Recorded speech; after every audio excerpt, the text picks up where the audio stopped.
across the UK, on DAB+, on YouTube, on your mobile, and on your side. This is Talk.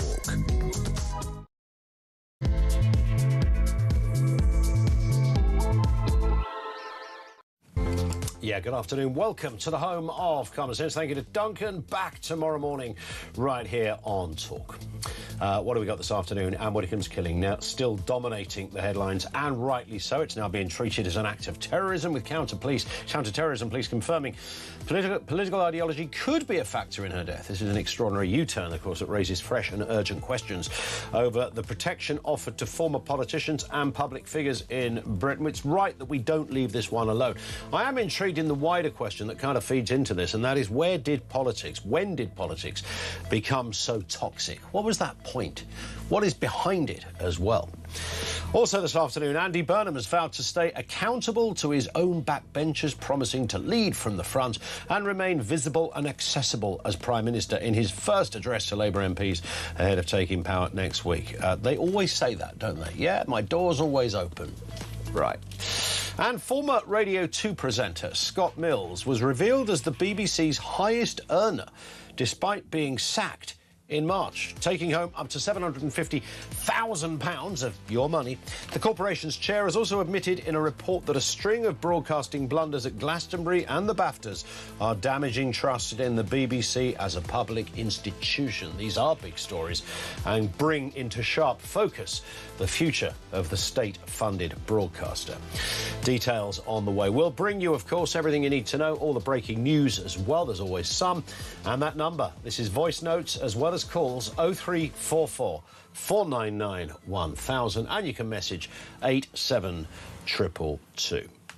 Now, let's have a reminder. This has now become the point of contention. We retain primacy of this investigation, and detectives remain open-minded about the potential motive. At this stage, there is nothing to suggest that it was politically motivated.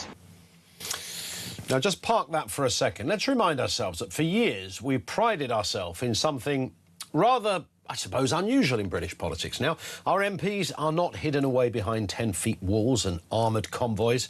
They hold village hall surgeries, they wander through town centres, shake hands in supermarkets, in theory, at least, remain accessible to the people they represent. That's democracy in its most human form, and it's brilliant.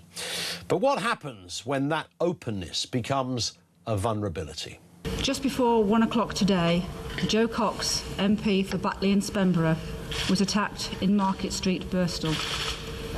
I am now very sad to have to report that she has died as a result of her injuries. And how did we get to that stage? The debate has erupted again, of course, following the shocking murder of Ann Widdecombe. Initially, police said, as you heard in the clip, there was no evidence of political or terrorist motive, but the investigation has now taken a different turn. Counter-terrorism police involved after new evidence emerged. Now, important to say, we still don't know the full facts. There is a fine line between terror and political ideology. I don't know where that line is specifically, but that's broadly the legal position on it. And it's right not to jump to conclusions. But we know from the past how this can play out. Mr. Annie, is this a terrorist attack? I mean, I guess, yeah. I killed an MP and I've done it. Yeah, okay. Ali Harvey in a police interview, the killer of David Amess, MP. Now, whatever the final motives prove to be on this, the question remains, have we reached a point where some people don't merely disagree with politicians, they despise them so completely that violence becomes doable, thinkable? Yeah, it's an option. I might go and attack that person. Might be minor, it could be something more sinister. Part of it is the age we live in, I suppose. Social media does reward outrage. Politics has become tribal. Every opponent is painted as evil rather than just someone with a different point of view. Constant abuse online slowly chips away at the boundary between argument and hatred. I loathe this kind of stuff. And that's the impossible balance. We want politicians to be accessible. That's the whole point, not imprisoned behind layers of security. Yet after Joe Cox, Sir David Amess, and now this latest tragedy of Ann Widdecombe, pretending there isn't a growing danger would be an act of willful blindness, frankly. If you go to America, senators and the like are ferried around with armoured security. That's how it works. Now, they have a different system. But our system has always been rather wonderful. The local MP, he'll turn up at the local fete, he'll cut the cake at the old folks' home, and he'll eat more Christmas dinners around December than any human should do. And that's the point, right? It's your MP. They're your conduit to power. When you think of it that way, there are very few countries, I think, that have done this historically in such a brilliant fashion. And good local constituency MPs are worth their weight in gold. But is all that ending now? There are some MPs that simply don't do surgeries anymore. It's just too dangerous. So what was the point? When did politics get this toxic? Is it Brexit? Is it Brexit coupled with social media? They kind of chime quite well in terms of division. Of all the things, by the way, that I can think would have divided a nation so incredibly and pressingly, overtly, dramatically as anything, Brexit actually surprises me. Yes, of course, it's big, but I can think of other issues that might be just as big. But I think Brexit is the one that did it. Charlie Rowley is with us, former government advisor, political commentator. Take that term very loosely, but that's broadly what it says here, written down in front of me. Charlie, I'm just repeating the words. So, well, that's very kind. I'll take it. I'm always happy to oblige, just doing my job. That's all it is. So, Charlie, I mean, you've worked in politics, you've worked with politicians, you know a lot of MPs, some past, some many present still, of course. Was there a sense when you were around, so what was your time working with Michael Gove and the like? So I was with Michael from 2019 to 2022, so not too long ago. But I first started, my first job in Parliament was 2011. 2011. Really? So all that time ago, I know. I don't what was look that? old. What was this first I don't job? look old enough. I know. Janitor detail? What was going on? What were you doing over there? I worked for my local MP.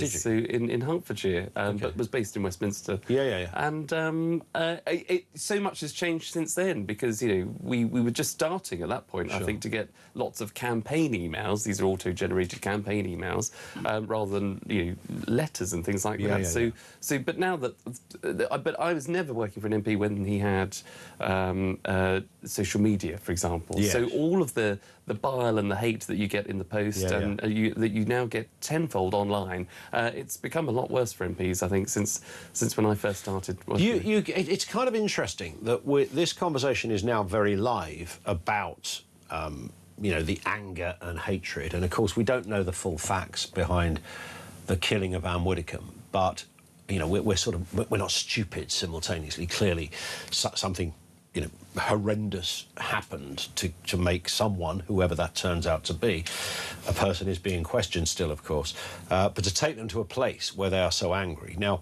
we may discover in a subsequent court case that this was not as political as perhaps we're currently thinking. Who knows? But it throws up that debate.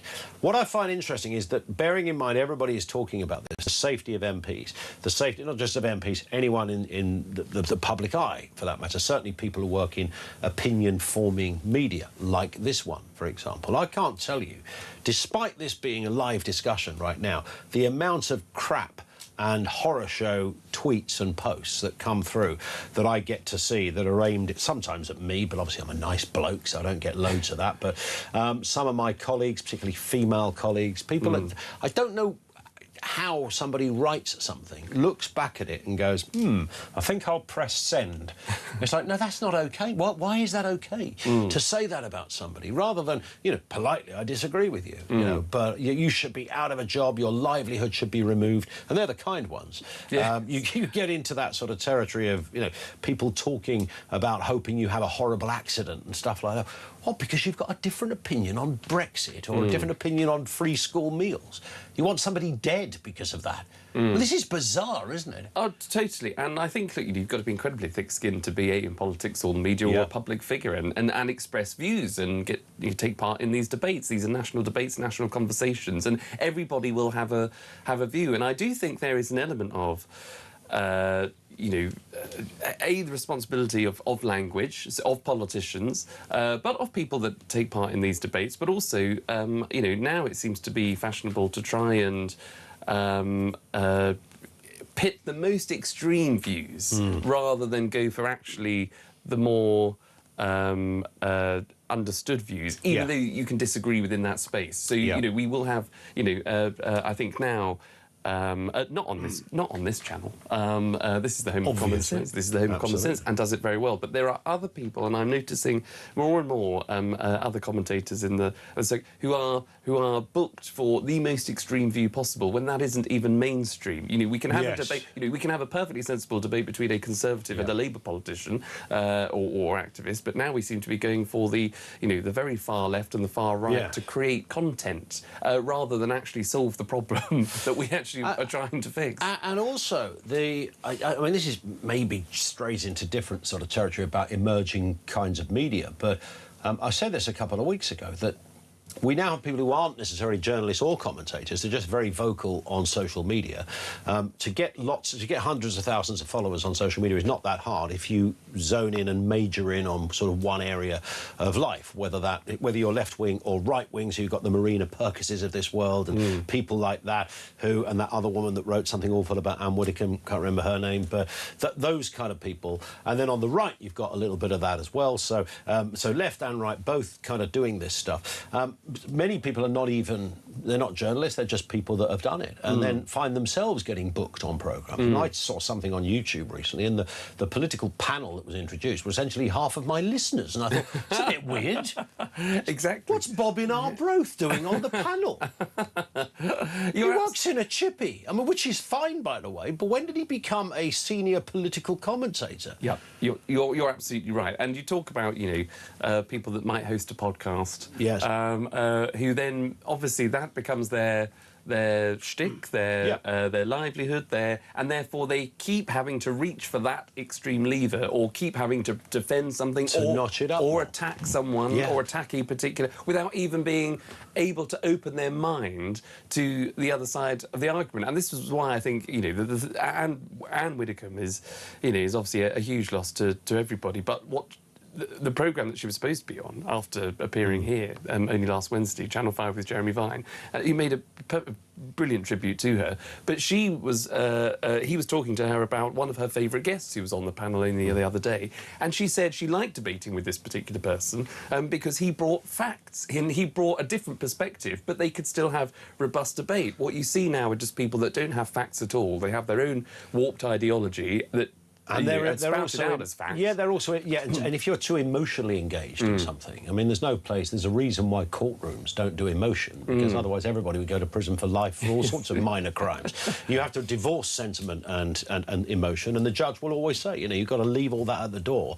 Look at the facts. Just look at the facts. Debate on the facts. I think with social media, something took me a little while to get my head around, because I would see people who call themselves, citizen journalists, which is just another way of saying not a journalist.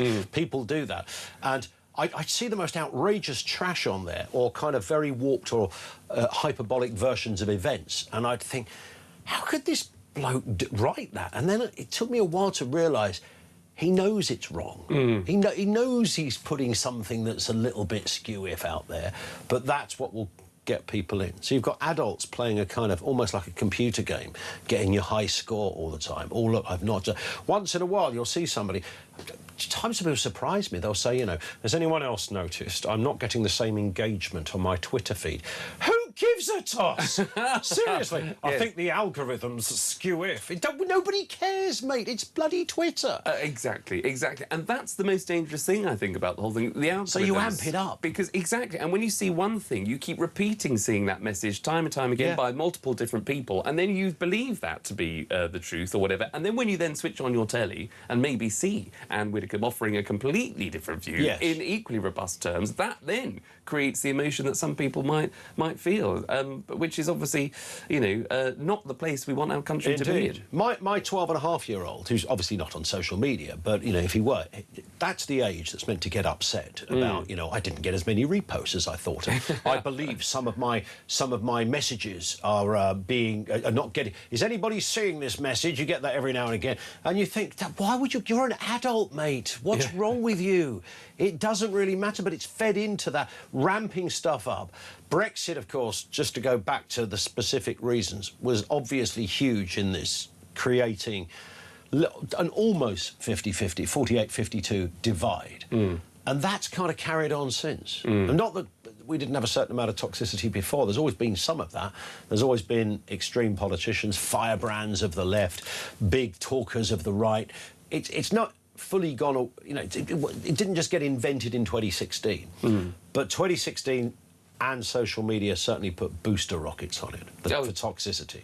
Definitely. And you will still find those people today that will come in and we'll know the arguments even before they've walked in the door, but because they've not been able to let go of the fact that people say the economy has been, trashed since leaving the EU. Well, it hasn't. I mean, we still get up every day. Still get to it. There's a cost of living crisis in the UK, but that might be something to do with the government's levers of putting taxes up rather than cutting them and increasing regulation rather than cutting it. So there are certain things that our own government has at its disposal to do because of Brexit for good, but it's not using those levers. So, but the arguments that people will make already. But I have to confide in you, I've unfollowed people. I've unfollowed good friends on social media because... let me just check this. I've said too much. Hell, it's me. Rowley's unfollowed me. Not you, Ian. Seriously? I could never do that. You are the voice of reason and wisdom and... Voice of something. I would never do. In fact, I do think I've unfollowed you because I'm not entirely sure I've actually followed you. I was going to say, I didn't even know you were on there, to be honest, Charlie, till you mentioned that. What I find sad is that nuance has gone out the window, so you can't offer... I always give the Trump example. I could say 4 positive things about Donald Trump and 1 negative thing. Now, this is really interesting. Just a final point before we go to a break. So the 4 get lost. The 1 negative is enough to write me off as someone with this thing called Trump derangement syndrome, which not very intelligent people use as a phrase. Now, what about the 4 positives I said? Doesn't count for anything because you had a 5th negative. That's not good. Now, these are people who are not represented by this person. It's not even their president. And that's how deep it's got. This is a president of a foreign country that people are willing to almost die on a hill for. It's like, he's not your president. It doesn't matter. You can have a different view. And you can have a different view, of course, that would be, you might have a... When I said, I don't like Donald Trump, people were going, oh, Joe Biden fan, are you? No, Ron DeSantis, actually. I mean, you don't have to be that or that, but it rather brings that point home. When did politics get so toxic? 0344 499 1000. Somebody called Charlie Rowley is with us in the studio. We'll continue to talk to him in a few moments' time. 1:20. This is Talk.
So what do you think of Reform today admitting that they're now paying for 24-hour security for their MPs and high-profile people because of their fear after what's happened to Anne?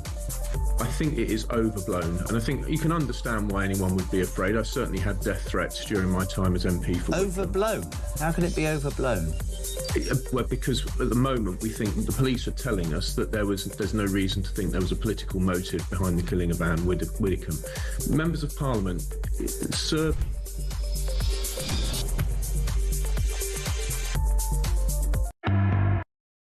Across the UK, on DAB+, on YouTube, on your mobile, and on your side. This is Talk.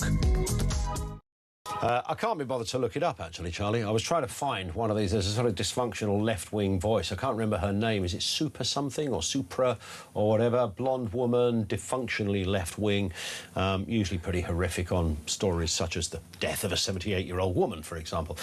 Somebody will message me in and tell me who it is I'm thinking of. You'll know straight away. Somebody will. Finn, what are you worried about? Oh, you know who it is? Yeah, all right, OK. It's coming to him. Finn's getting it like a kind of Derek Acora moment. It's coming. I'm thinking of... Yeah, one of those. Shall we... Oh, this comes in from Sharon, who says, Ian and Charlie, media algorithms, platforms like Facebook, X and YouTube transform the internet into an attention economy where anger and sensationalism consistently generate the highest engagement. It is... that important to people, engagement. Do you know, I worked with a producer at the other place I worked at once. This is absolutely true, but it kind of feeds into this. And it was odd because I thought she was kind of acting out a Charlie... There's a Charlie Brooker episode of Black Mirror that is almost like this.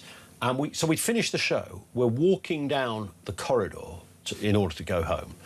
And she's got her phone in her hand and she goes, "Oh, my God!" And I thought, oh, there's been a death. Because you go, yeah, I've seen enough Poirots to know the reaction.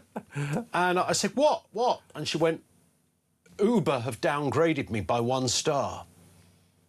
Because, you know, the driver apparently can grade you as the customer as well as you, the customer, grading the driver. Yes, yes. And she was distraught by this happening, that a bloke driving a Prius had decided she was only worth 4 stars instead of 5, and this played on her. And the next day when I saw her, she said she'd thought about nothing else all day.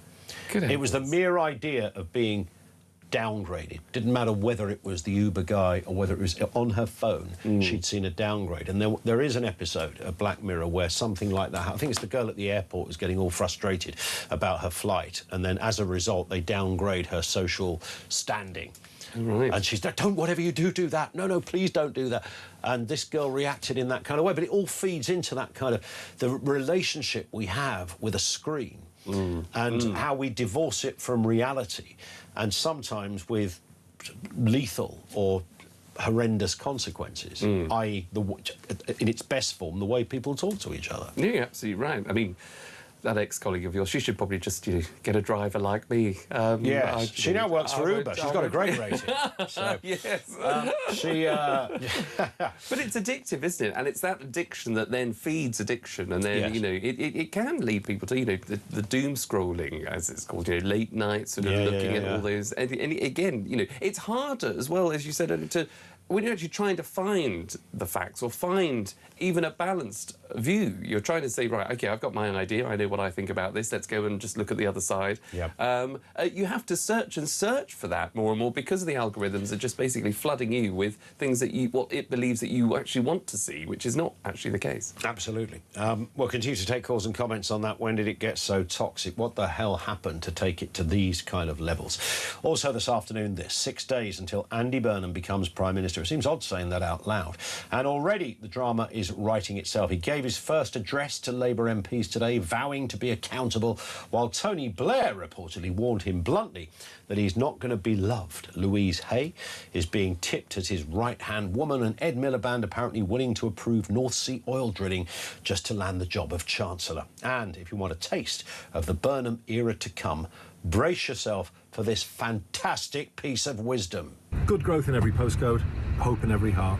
That's our mission. Good growth in every postcode, health in our heart. Wow. Churchillian, if ever I heard it. Imagine Thatcher saying that at the dispatch box. Oh, but it's... I mean, she went Francis of Assisi, didn't she? She went in that, you know, in that department, not the hope in our hearts. Yes. Which sounds like something you get on a card, from one of those yes. Clinton cards. Downstairs, yes. Or at a petrol station. Or at a petrol station. The last minute sort of view. Congratulations. Is that where you got the card for my birthday? Thank you very much, Charlie, for that. Now I know. All my secrets are got it from an Esso. By the way, it does turn out that Charlie does follow me on social media. It was me that doesn't follow Charlie. But that's being rectified by my people as we speak. So Andy Burnham, he's on his way. There's a lot of noise around this. Louise Hay, tipped to be his right-hand woman. She was the one that it transpired she'd done a fraudulent insurance claim. And do you know what? I'm not going to beat her with a stick too much over that. I think she was a teenager and a bit daft and thought, you know, I'll say I've lost it when I haven't, or something of that kind of nature. I don't sense that it was the biggest crime, but I'm not letting her completely off the hook either. No, I think we can all maybe forgive and see, you know, what she might have to offer if she's brought back into the cabinet. But what's extraordinary about her, I think, potential appointment, if she does land a very high-profile job round that cabinet table, which she undoubtedly will, is that she admitted just the other day that she'd been plotting and planning Burnham, with Andy Burnham, his return to Parliament and to seize the keys of Number 10 for over a year. Now, when you think about the Labour Party that has just won a stonking majority, obviously didn't know what to do with it. They've got a man in the job, Keir Starmer, to do all these things. I know that she was sacked from her cabinet role. She was obviously probably a bit bitter about that. Maybe you would be. Yeah. But the idea that she's been plotting and planning against the Prime Minister of the day for over a year says a lot more about her character also, rather than maybe the odd misdemeanour of the past. So I wonder, there must be some, in the same way that Blair and Brown went to that Islington restaurant to conjure up the chronology to come of how they were going to play it. You'll be Prime Minister first and then I'll be Prime Minister second. I wonder whether Louise, what was his name, Josh? Oh, Simon Simmons, him, who was the MP for Makefield, but suddenly decides he's going to stand down. What a nice man. And Andy Burnham comes in. I wonder whether Louise and Josh were caught having a powwow and a tete-a-tete in the local Wimpy over there in Makerfield, tucking into a Bender and Fries. Did you ever... I beg pardon? Did you never have a Bender? Only when England play in the football, I'll have a... Bender in the bun, it was the Wimpy thing. Well, I'll be having a Bender on Wednesday night, I will. Fantastic. And you go to the football as well? When we nice Argentinian football match there. The 70s just sent a tweet saying, can we have our humour back, please? Fine, it's on its way. Yes, I mean, the Bender in the bun thing, I think it was a German thing, wasn't it? It was cut, it was sliced in the middle in order to get it into a circle. Very tasty. Did Louise and Josh, were they meeting, is my point, to get together and, you know, hammer this out? I'm guessing they probably did.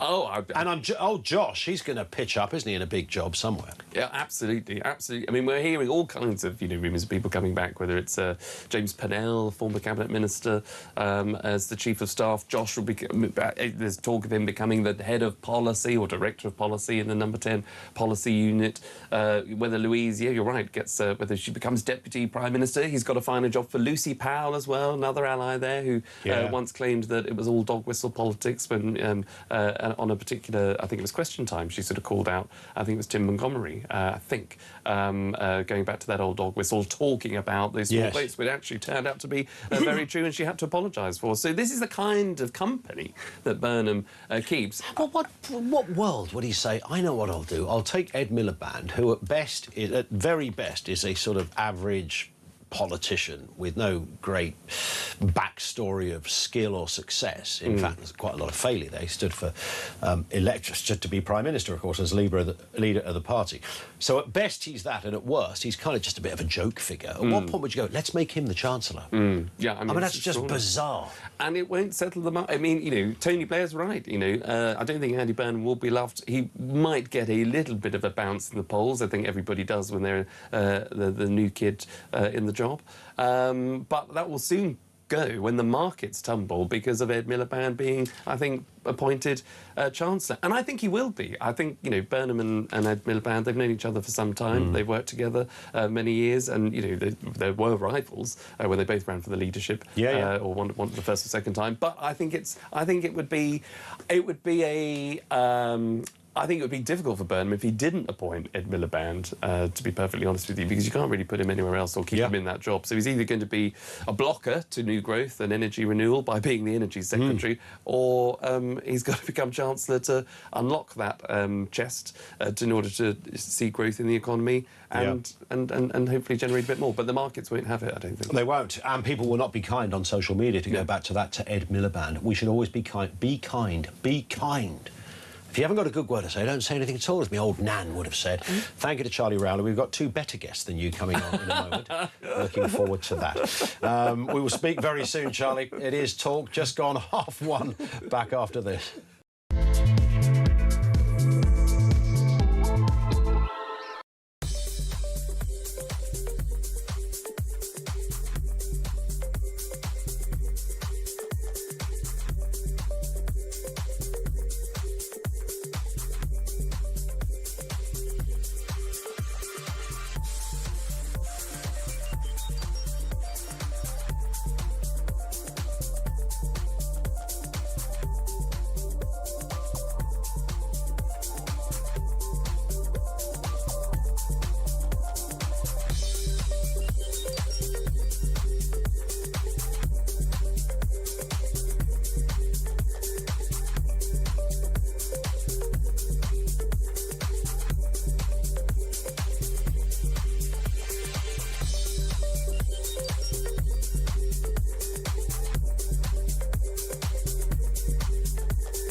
Across the UK, on DAB+, on YouTube, on your mobile, and on your side.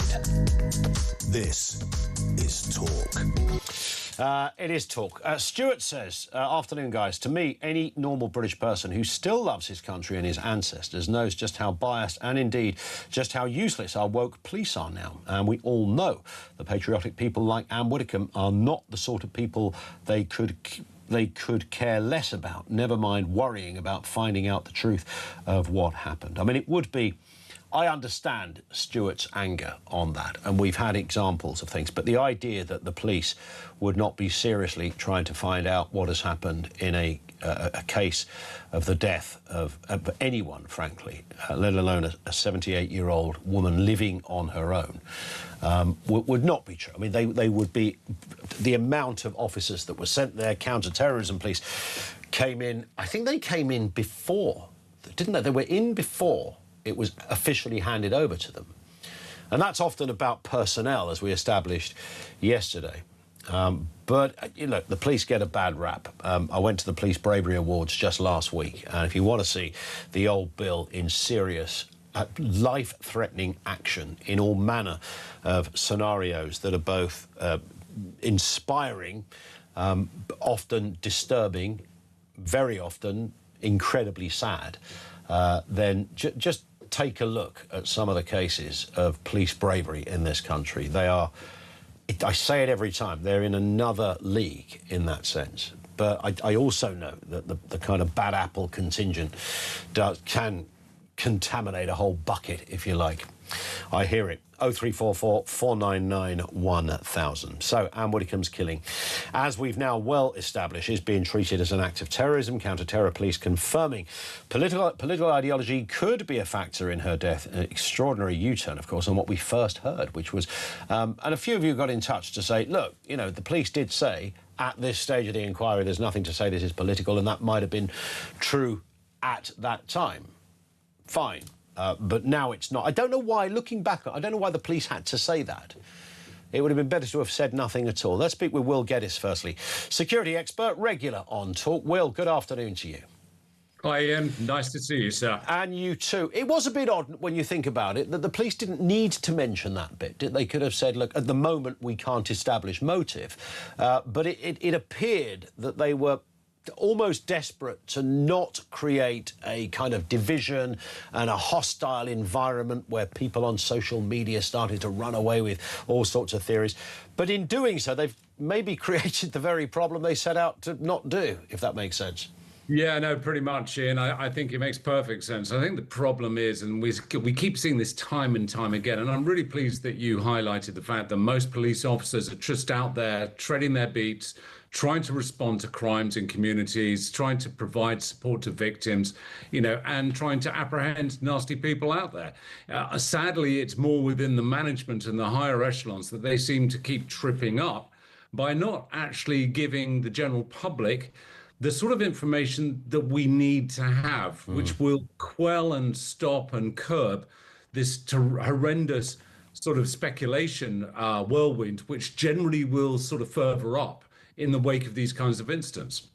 We were talking yesterday, Will, about what constitutes the right to have protection as a public figure, whether it's Prince Harry, whether it's Nigel Farage. And the guy we spoke to yesterday was heavily involved in the sort of post-Joe Cox committee, as it were, that was set up to look at this, gave reasons why even Prince Harry wouldn't actually qualify specifically.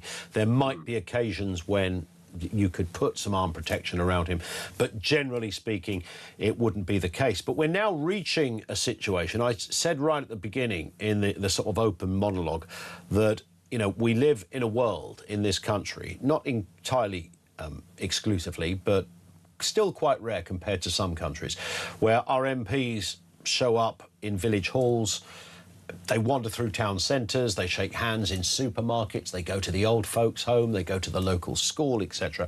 They're not hidden behind 10-feet walls with armoured convoys, and that's been the brilliance and the beauty, if you like, of our democracy. But it does feel that that scenario is being heavily tested right now.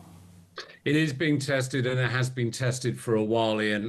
When we look at the number of threats to MPs, 96% of MPs, and we're talking about 600, 650 MPs that are out there, 96% have experienced some level of abuse or harassment, and 27% of those have actually received directed threats to kill, and 37% directed threats to harm. So, you know, understandably, MPs in the wake of Ann Widdecombe, as they were with David Amess, as they were before that with Joe Cox, will feel very concerned. And in terms of how this problem is addressed, or how their concerns are addressed more to the issue, the problem is there's 4 different departments that people have to go through before they even get to RAVEC.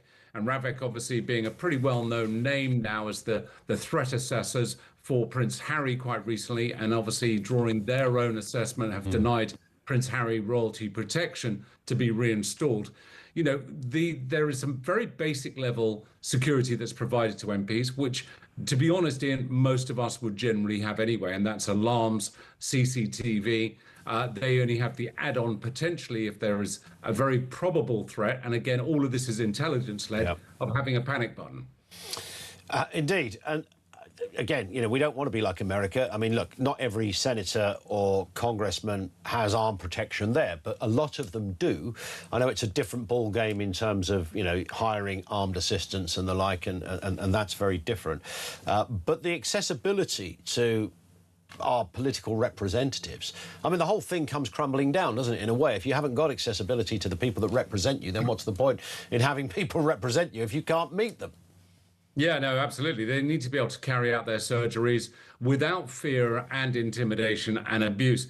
And sadly, a vast majority of the abuse, certainly from the assessments that I've been making in, will be online. And we only have to look in the wake of Ann Widdecombe's horrendous murder last weekend to see even MPs from opposing political parties putting up the worst kind of comments and their own views on the death of Ann Widdecombe. So, you know, I think people have to sort of really get a grip of this. And I mean, again, Keir Starmer, where's his statement in the wake of the Ann Widdecombe incident, or Andy Burnham for that matter? You know, they should be calling their own members to rein it back in terms of some of this vitriolic sort of comments that they're making in terms of them gleefully celebrating the death of Ann Widdecombe. It's fair to say, just a final point, well, most online threats, of course, come to nothing. These are people that often hide behind an anonymous moniker of some kind. But even if they don't, I mean, they might say something outrageous, threatening, possibly even breaking the law in what they're saying, which is still possible on social media, legitimately possible, not the people that have just been nabbed for saying, you know, some awful, stupid words. But if that is the case, it doesn't necessarily mean, in fact, almost never means they will carry it out. So I suppose a determined person who is deranged enough to believe that political ideology is a reason to kill, that person is going to, you know, penetrate all manner of security measures if they're really determined to do something awful. Yeah, absolutely, Ian, I couldn't agree more. However, we cannot discount social media inflaming people's beliefs or their agendas or their motivations to carry out attacks. You know, again, we're seeing the major problems across all social media in terms of very emotive posts which are going out there. Now, one could argue some of those are being funded by hostile states like Russia or Iran or China. But again, the reason for those hostile states to do it is they know that the cause and the effect that it can bring. So ultimately, yeah, you're absolutely right. And I would generally say to my own clients, I say that a serious threat is very rarely going to announce itself beforehand. You know, you need to be worried about the one that's just simply going to turn up. But that's not to say that social media doesn't play a very important and potentially damaging part to this. Indeed. Will, always great to have you on. Great views. Thank you. Will Geddes, security expert. Let's speak to Isabel Oakeshott, international editor here at Talk, who's been covering this and all manner of other connected stories for a long, long time, Isabel. I'm not dating you or anything by saying that. But, you know, dated. Yes, indeed. Yeah, maybe the wrong turn of phrase. Look at Wikipedia. Indeed. But it's interesting, isn't it, how things have moved on. And social media sort of informs the debate. And that's great in some ways. It's fabulous that you see a story there or an MP makes a big announcement, and that's the good side of it. And it's interesting to get into some healthy discussion and discourse with people with different views. But it very easily, very quickly descends into a cesspit of toxicity. Is that fair? Yeah, it's pretty awful, really. I mean, many a time I just thought, you know, I'd really quite like not to be on X. And I'm sure there are plenty of people who would also quite like me not to be on X. But I mentioned that one because it's very much the one for political commentary. And it's just, you know, I like to think I try not to get really personal to other people, but people most certainly do get personal to me, and it's just awful. It's actually really horrible. But nonetheless, we're all on there, and sometimes it is very informative. You know, the thing that's sort of exercising me at the moment in the context of the horror that has happened in the last few days is something I mentioned on one of our talk shows yesterday, and that is to do with the rise in citizen journalism, so-called citizen journalism. So this is basically anyone thinking that they can, you know, be a reporter, and up to a point, they can. And they go around with a camera and a little iPhone, or maybe they have something more than that, and they just take them to places and record things and challenge people. And some of that actually has produced some really fun and interesting stuff. But what's happening with these people is that they now feel entitled to chase politicians down the street, shoving cameras at them, running sometimes both in front. If there's a couple of them working together, working in tandem, you'll have someone running alongside the politician and someone in front of them or behind them too. And the problem with this is that what was once a kind of accountable form of doorstepping a politician, whereby, let's say, it's a BBC or it's Talk or it's a channel that we all know about, if that reporter behaves inappropriately, overly aggressively, there's some comeback for the politician. You know, you can talk to their boss. It's these random YouTube people, some of them are really unpleasant and really aggressive and quite abusive. And they now seem to think they can operate in precisely the same way. And I think that is a real and present danger to our political representatives. And, you know, we've got a couple of instances of it from my own partner, Richard Tice MP's experience. And, you know, one of those has been going through court.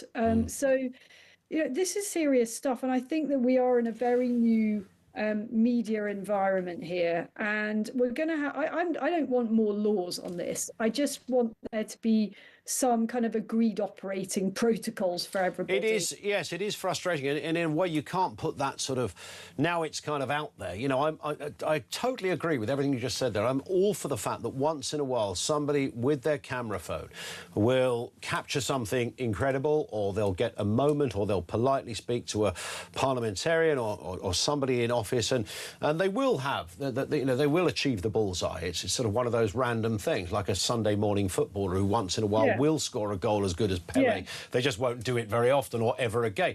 But simultaneously, just walking with your iPhone into a migrant hotel saying, oh, look, there's a pool table, there's some chicken nuggets, and then walking out and claiming you to be a journalist doesn't really quite work. I mean, it's a bit more involved with that. There's standards and there's things you've got to adhere to, standing a story up, double-checking it, triple-sourcing it, all of that stuff, legaling it, you know, the stuff that you and I just go through as a matter of course. Is all out the window. And, of course, what then happens if somebody has produced this rather sensational, whether it's left-wing or right-wing, because it happens in both, sort of sensationalist piece, but not quite true, you end up with this sort of toxic debate where there's a pile-on, and whether it's Richard or whether it's another public figure, I don't care whether they're left-wing or I don't want to see anybody treated like that, frankly, but it often happens because of the inaccuracy of things like alleged reporters or journalists. I mean, I actually really support this type of citizen journalism because it's filling a gap that has been created by the lack of resources primarily in newspapers now. So, you know, when I started out, we were what we call on the road the whole time. We're very, very rarely in the office. Used to be always out knocking on doors and talking to real people. And newspapers just don't have the resource for that much now. So I think it fills a gap. And, you know, thank goodness for people that do go where they're not quite supposed to and tell us things that we wouldn't otherwise know about. But part of my point is that the people that shove cameras or walk right close to MPs as they go about their business, how do you know they're not one of the people who is a nutter with a knife? That's the issue. You know, 99% of these people are fine. They may be rude, they may be disrespectful, but they mean no physical harm to our politicians and other representatives. But there is that 1% that is actually, they have mental health problems or they are inclined to be violent or whatever. And as a politician, it is actually quite frightening not knowing, is this person going to harm me, or are they just a harmless annoyance? You know, is this a mosquito or is this actually a rattlesnake? Yeah, I once had an experience where I was essentially somebody turned up after work with a camera, followed me onto my train going home. I'm thinking to myself, is this person about to literally then when I get to the other end, are they going to follow me to my house where my kids are? And that went through my head. I won't bore everybody with the details of what happened next, but it was a pretty unpleasant experience to go through. But nonetheless, I mean, that's just a minor version of what some public figures, whether they're politicians, MPs, whoever, go through on a fairly regular basis. And I find it interesting, Isabel, as well, that bearing in mind there's a lot of talk about toxicity and political differences and differences that get to lethal levels. And yet still, when I look on social media, some of those people, some people who should know better, but even just Joe Public, and I don't say that disparagingly, writing the most horrendous things about politicians or presenters or journalists. And I think, are you not reading the room right now? You're actually playing out in real time part of the problem that we're experiencing here. Completely. They absolutely don't seem to see that. And, you know, I'll make the point again that I made on JK's show this morning. we've got to stop assuming that politicians are bad people and that everything they do is for the bad. And that I know there are some politicians that are sort of what people say in it for themselves, but I'm talking about politicians from all parties now. A lot of them might be very misguided. I happen to think that most of them are, in their ideas and their solutions. But I do think that most of it is heartfelt. We can have an argument, a debate about whether a lot of them would get as highly a paid job in the private sector. Are they of a sufficient caliber to be, would they do nearly as well for themselves in a normal job? Well, maybe not. But I don't really think most of them are bad people. And I'm just a bit exhausted with this constant determination. And I'm afraid I do detect it more on the left than I do on the right. But, that is maybe my bias. To just sort of say, well, so-and-so is only doing that for themselves, or they're only doing this because it makes them money. I mean, honestly, in this country, Nigel Farage may be an exception. He's very lucky with his £5 million, but politics doesn't make clever people a lot of money in this country. There's not a level of corruption like you have in some of the developing world, where being a politician is, like a massive meal ticket life. It's the opposite. Talented people are usually giving up lucrative careers to do this. And why are they doing that? Well, I'm not going to deny they've got egos on them. I've yet to meet many politicians that don't have an ego. They like being on TV. They like the attention.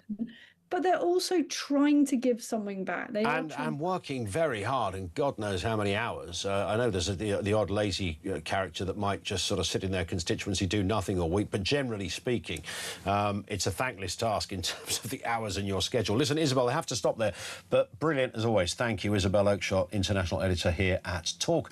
Brief pause, then back with comment from you coming next.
I've thought about it hard, and I've decided today I will resign as a Member of Parliament for Clacton-on-Sea, thereby forcing a by-election.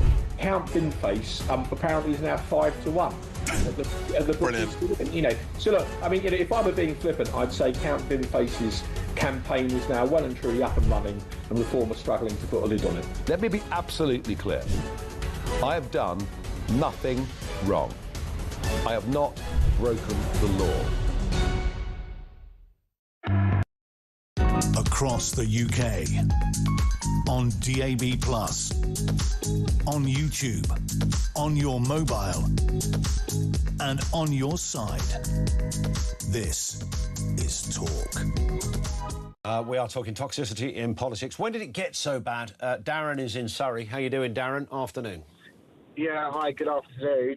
I think your opening gambit hit the nail on the head, and what prompted me to ring was when you said about sort of like a mixture or hybrid of Brexit and social media. Yep. I think Brexit definitely, obviously, was a massive divide on the country. Biggest vote of our lifetime, as in the amount of people who went out to actually vote. I remember voting to leave. My wife, if she was able to, would have voted to leave, but she's a foreign national, so she was able to vote, a European foreign national. So there's a lot of nuance to the debate and everything else, and there's a lot of people saying that we weren't told the truth and didn't know about this, and the only reason, and then what would come out is those tropes that you only voted Brexit because you're a racist, and then you got this whole good versus evil. I believe that the mainstream media love to push this narrative of good versus evil politics, and Brexit was at the centre of it, and to the point where I would say where I voted because of the way that people would be so aggressive and downright nasty at you, really. And I think obviously as well that before people might have a chat in a pub or something else, but social media is able to get the masses together, to get a larger group thinking that same way, getting quite angsty about it, getting angry as they type on their keyboards and the messages go back and forth, and let's do something, let's go and stand out and shout and do this. Yeah. You didn't have that. So I think if I was to use an analogy, if Brexit was the start of the bonfire, the social media is the accelerant. Yes, I said earlier, I used the term booster rockets, but same thing, right? I mean, it's exactly that. Yeah. I was trying to explain to a Lib Dem I bumped into in Sevenoaks not that long ago that Richard Tice, somebody I know a bit, was a really nice bloke, perfect gentleman, always accommodating, always very kind, sends me the odd message every now and again, I send one back. When I told a Lib Dem that he was a nice man, she kind of swallowed hard, clutched her pearls and looked at me like I'd just killed her dog. She could not believe that somebody that she fundamentally disagreed with politically could also be a nice person. And it's that sort of deranged approach to debate that's kind of informing this discussion. And two more points on that. I listen to Talk a lot. I listen to other sort of stations that you might call right-leaning. And I've always been a floating voter. I've voted for all of them. I voted Lib Dem, I voted Labour at some point. I voted Tory. You know, you've heard me before, and I've always said it's not a football team. You know, that's always a great way to look at it. It's not a football team, and yet that's exactly how people are kind of living their lives around these discussions. Listen, Darren, I've got to run because the news is upon us. Thank you to Darren in Surrey who starts us off. When did politics get so toxic? 0344 499 1000. This is Talk.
across the UK. On DAB+, on YouTube, on your mobile, and on your side. This is Talk.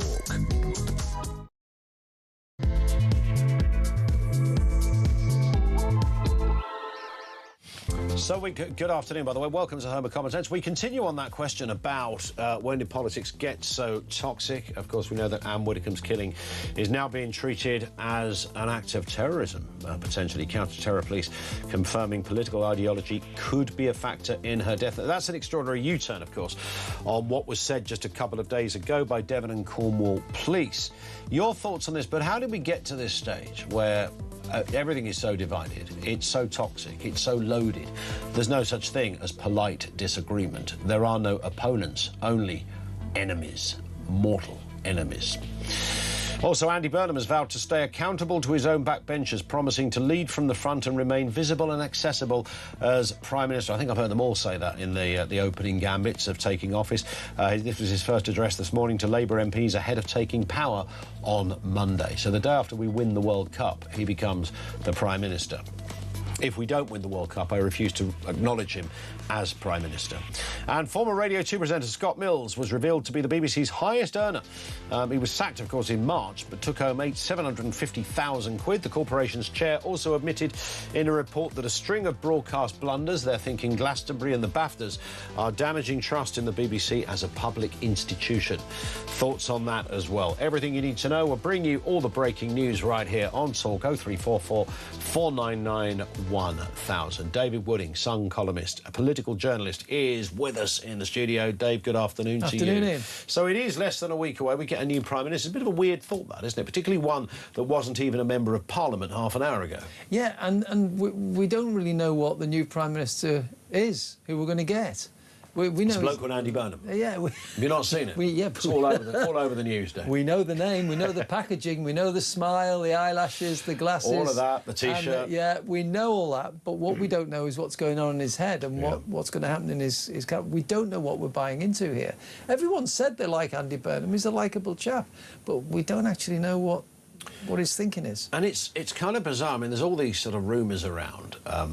I mean, I'm thinking of the job of Chancellor, which is as crucial to the greater equation as who the Prime Minister is, of course. Although ultimately the Chancellor does have to do what the Prime Minister wants. But now Ed Miliband's name was around at the beginning of Burnham getting the MP job in Makerfield. Then it sort of went away a bit, didn't it? Now it's kind of come back again. Yeah, and today we're hearing that, you know, Ed Miliband might be thinking about, oh, well, we might do some drilling for gas. I might allow some drilling for gas after all. I mean, for goodness sake, The Sun, among other papers, and the Times as well, and the Telegraph have all been saying for weeks on end, you've got enough gas under the North Sea to heat or give power to 1.5 million homes. Why can't you dig? No, it would be, what do they call it? Environmental vandalism, or words to that effect. He loves that is what one. he said, yeah. Yes. Climate vandalism or something like that. And now all of a sudden his aides and his allies are saying, oh, maybe he might be doing. But he did this, he's done this before, he's got form on this. You know, when they announced the third runway, for example, you'd think that would be the point. If you were an evangelical minister of net zero, that and your government announced they're going to build another runway, that would be the point you'd pack your bags and go, sorry, I'm off. I can't be part of this government. They represent everything I hate. But he didn't. No. The red box and the car was too tempting, Dave. He hung on in there, went, oh, well, on this occasion, I can understand it. And now we're in the same position, I think, with oil. So, you know, centre to his entire ideology is you know, do not drill, no drilling. In fact, stick cement down the pipes so that nobody could ever drill again. And yet here, well, you've offered me a really nice job, so maybe we will drill. I wonder whether, and this is not based on fact, it's just a guess, whether Andy Burnham may have said to him, well, look, you know, I want you, if you're going to make you Chancellor, you're going to have to row back a little bit on this, because the fact that these soundings have been coming out from the Ed Miliband clique makes you wonder whether he's been rolling the pitch a little bit for a climb down on drilling. But what I really hate about all of this, and I hate it in the same way that I hate the way that Andy Burnham became an MP in order to become the PM and all of that, But these people are sitting around going, maybe we should give the job to this person and that person. What about Ed as Chancellor? At what point would, say, if you said to any one of those people around whatever table or drink session it is where they discuss this old stuff, I mean, if you asked one of those people, what is it about Ed Miliband that you think would make him a great Chancellor? I'd be fascinated to hear what the argument is on that. The only thing you could say, really, was that he worked in the Treasury for some time under Gordon Brown, so he knows about Treasury groupthink. Now, is that a good thing or a bad thing? It's a bad thing if he thinks like Treasury people. It's a good thing if he knows how to outwit the Treasury officials. But it's what we know about Ed Miliband as leader of the Labour Party and as climate change secretary. That would spook the markets if he became Chancellor. I think it would, and I can see if... So, he agrees to drilling in the North Sea, gets the job as Chancellor. Andy Burnham walks away going, right, I've ticked 2 boxes here.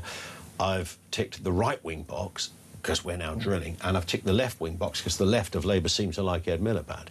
But if that's the way he's going to govern, it's curtains, because as a Prime Minister, you can't do that. You know, you've got to go, this is what I want to do, not this is what I think will be politically expedient or somehow tick boxes for keep everybody happy. It's rudderless. There's no philosophy behind it. And if that's the way this new government is going to work, if it's going to go along the tracks of what you've just outlined, then this isn't going to work at all for Andy Burnham. We need what we were lacking with Keir Starmer, and the reason he came off the rails after under 2 years, because there was no vision. We didn't know where he was leading us to. We didn't know where the path was taking us, because he didn't really believe in anything. He was just managing the country. Now, if Andy Burnham is going to manage the country and try to please everybody, then that isn't going to work. I think we need Andy Burnham very soon on once he walks across. We can say, give him the benefit of the doubt and say he's going to keep his powder dry until he gets inside number 10.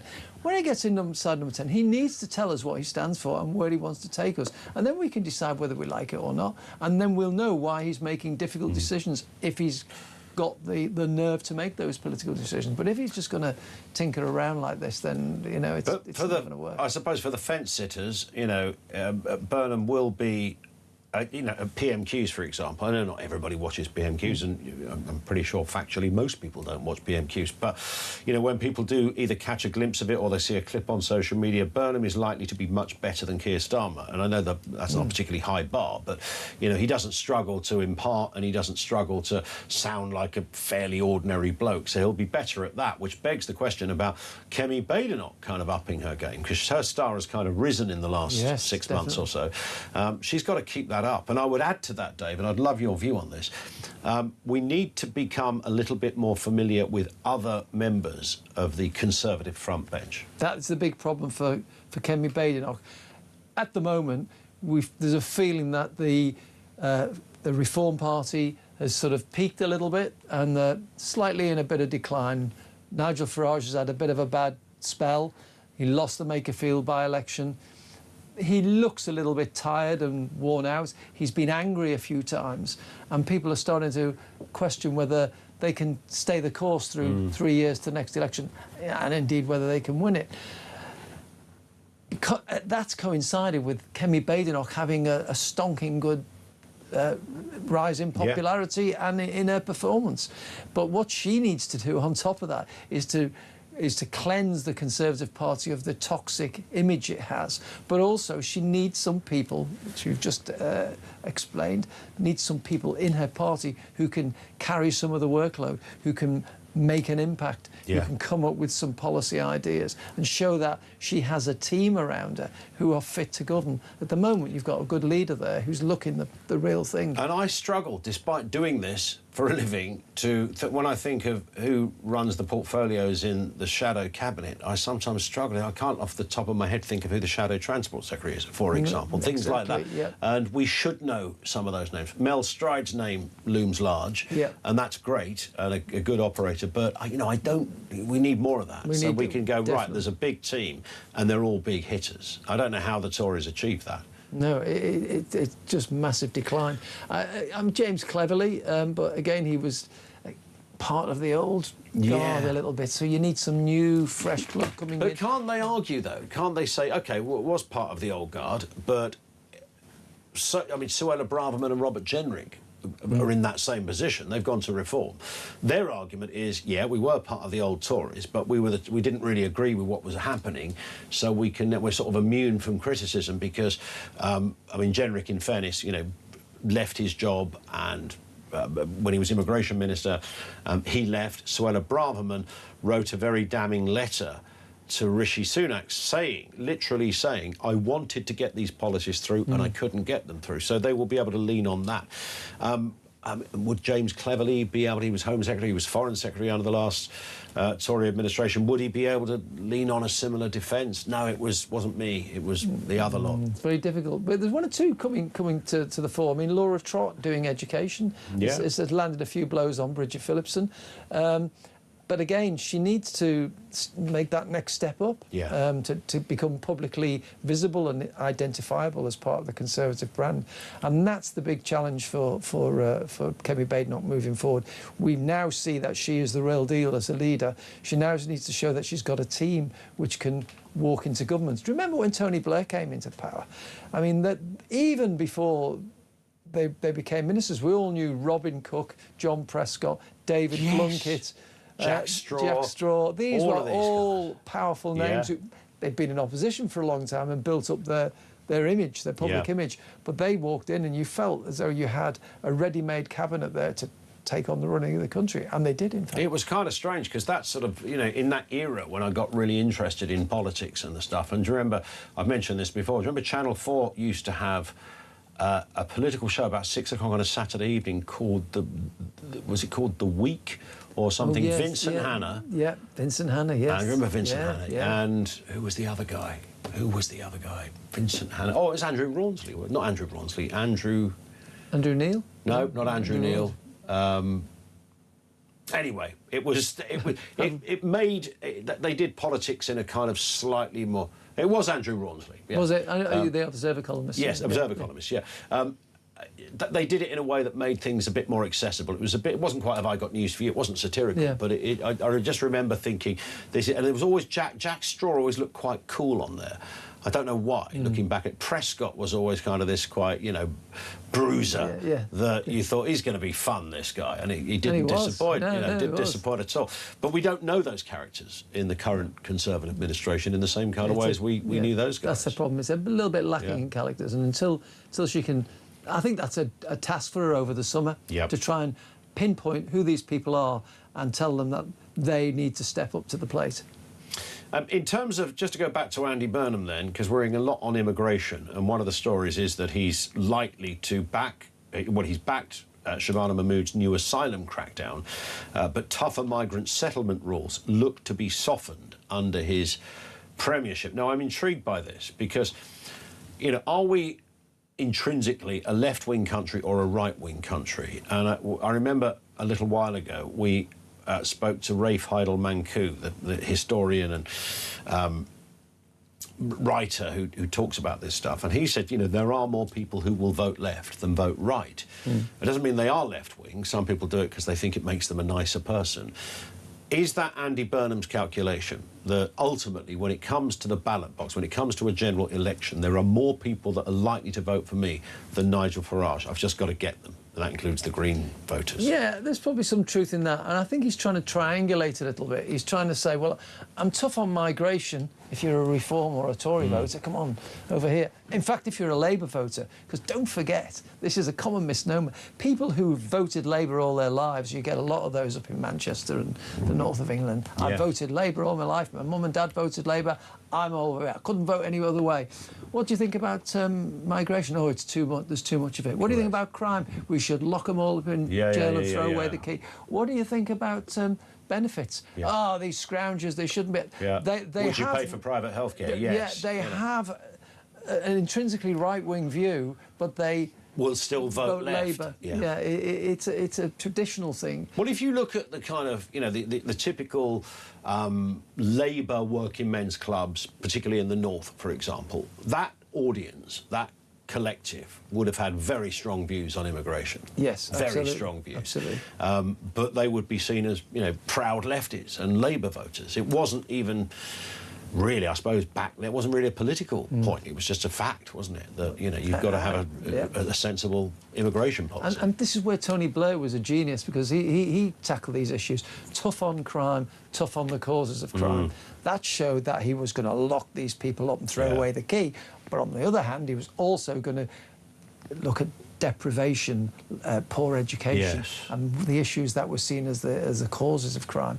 And so that was a really good message. Because it was a great message. And I don't know, I think one reality, the older you get, the more you realise, we expect the government, I mean, there is an expectation from some, I should say, that governments can do much more than they actually can. They can't solve all of these problems. They can't change human behaviour. They can't stop people doing stuff or taking irresponsible decisions in their life, even if they personally regret it. They can't stop any of that stuff. But you can put the message out there. And you think back to David Blunkett, who I think was he Education before he was Home Secretary, wasn't he? And then he became Home Secretary. And he was, you know, lots of people still say the most right-wing Home Secretary we've had. Never, you know, we remember the can't you shoot? Was it machine gun them, wasn't it? Remember that? Which he denies ever saying. We had Lord Blunkett on actually a couple of weeks ago.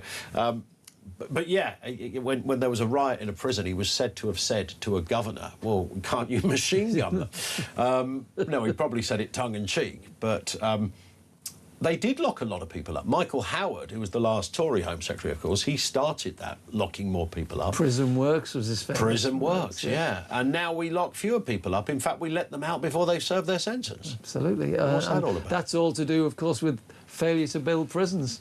And again, this is an issue that Labour have got to deal with, and Andy Burnham will have that somewhere high up on his in tray when he comes in.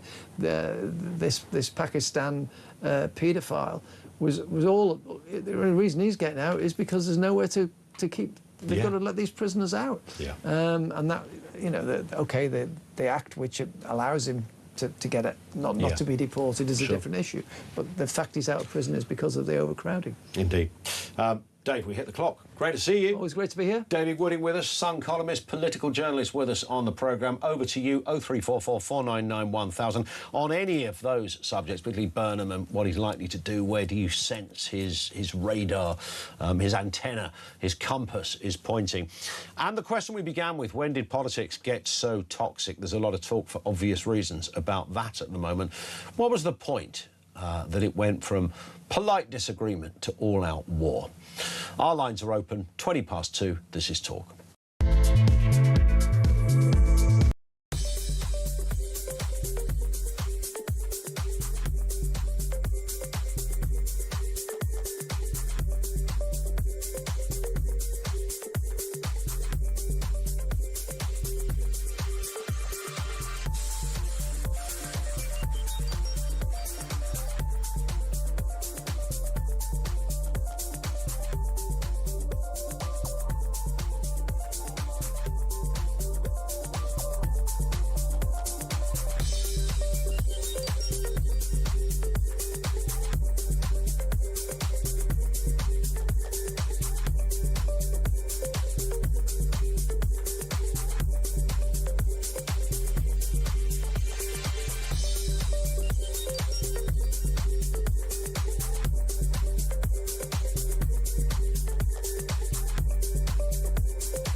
Good morning to you. This is Talk the Home of Common Sense with me, Julia Hartley-Burgess. Breaking news in the last couple of moments. Extraordinary news.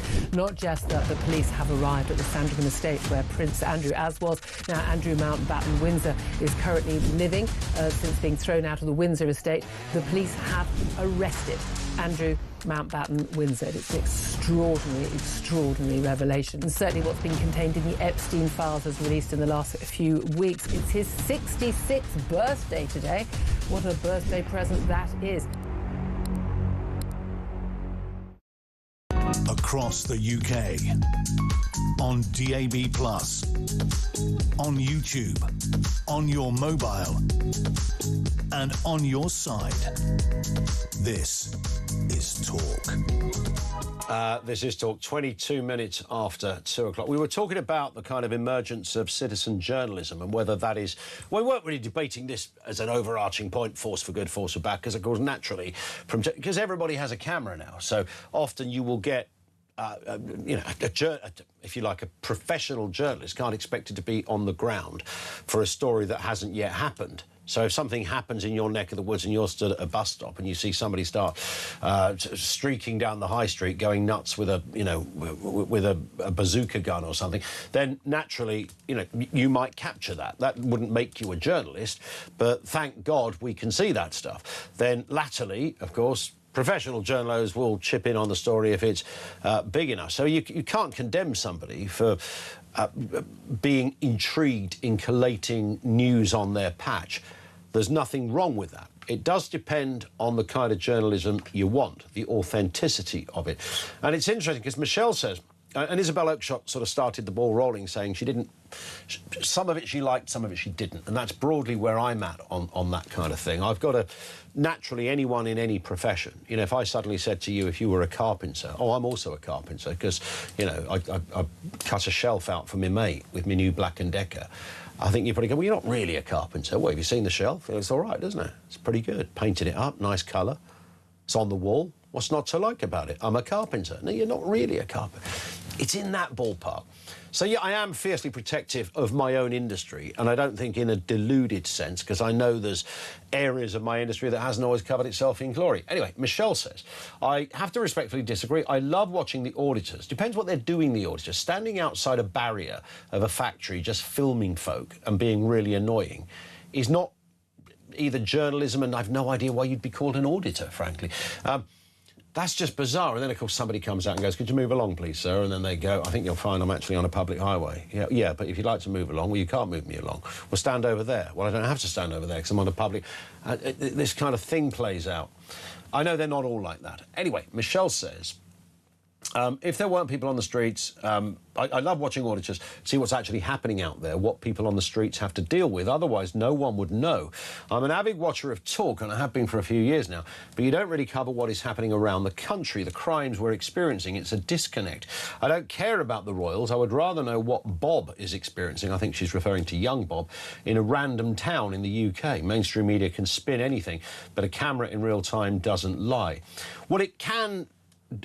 You can remove context with a camera that doesn't like catching a moment of an individual who's got the hump because they've been challenged politically does tell a story. It depends what that story is. Now, young Bob, who's a guy who's taken a bit of a smacking from time to time, he's only literally a young guy, and fair play to him.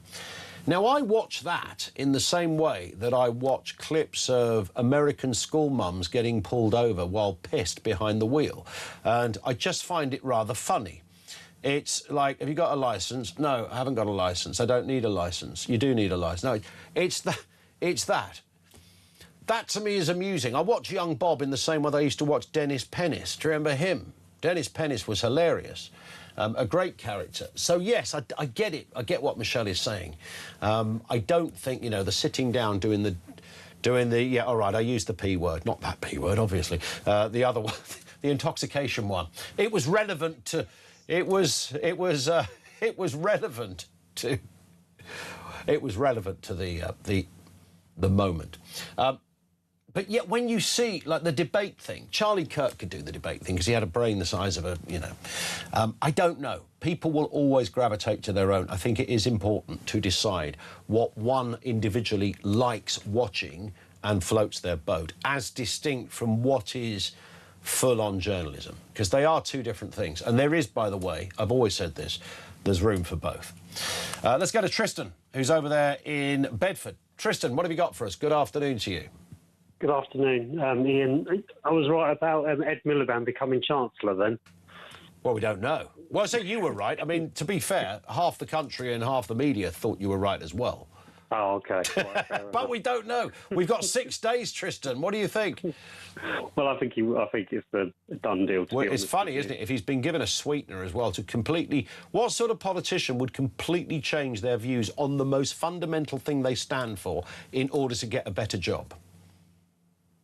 I don't know, but Go on, Ed Miliband. I just can't imagine how he's going to be, to be honest with you.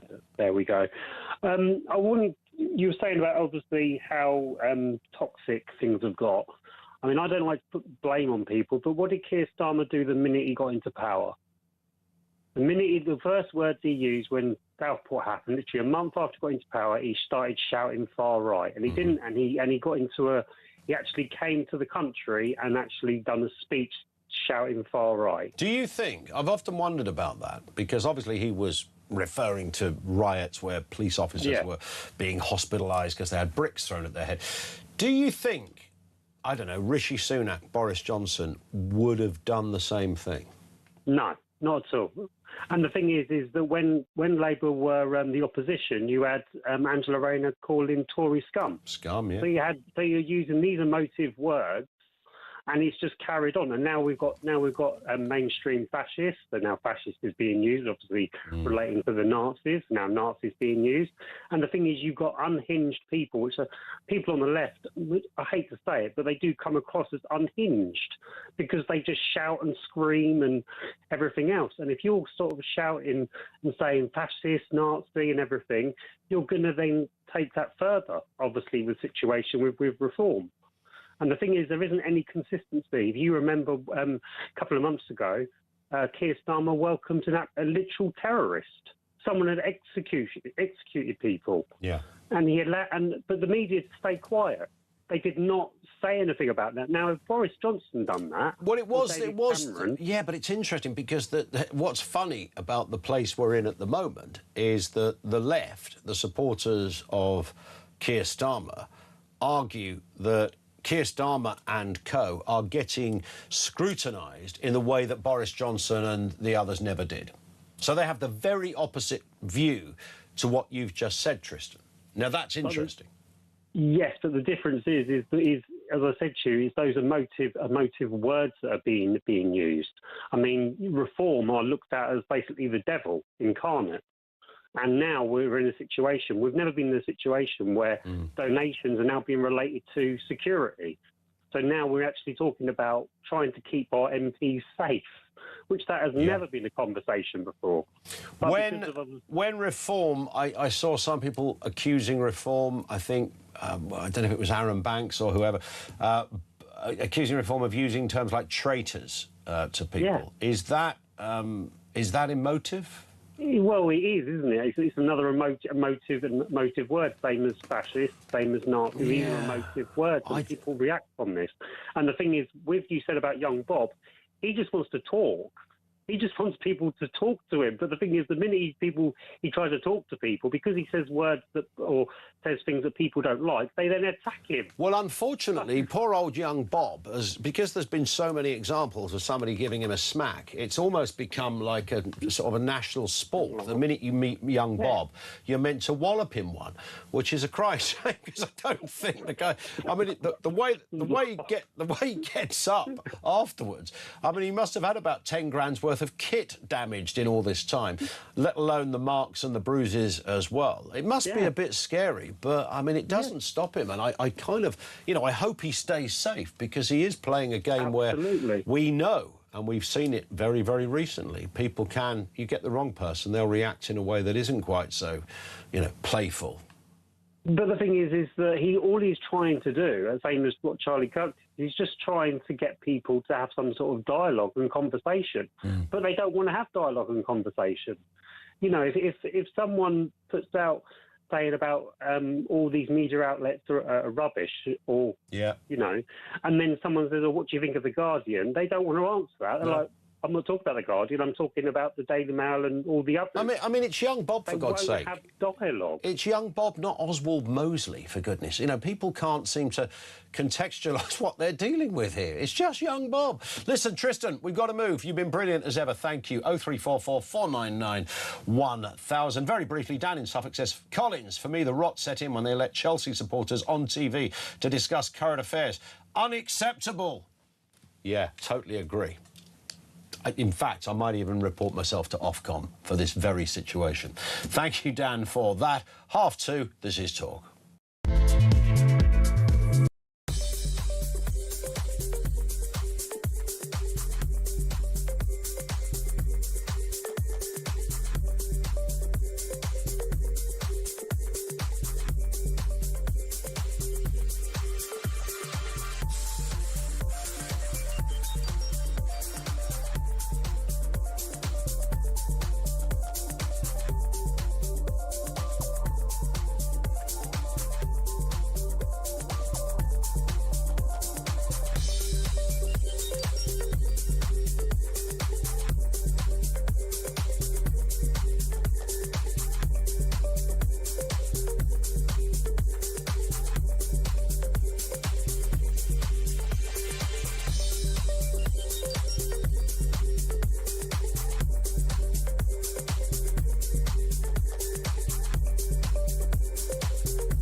Across the UK, on DAB+, on YouTube, on your mobile, and on your side.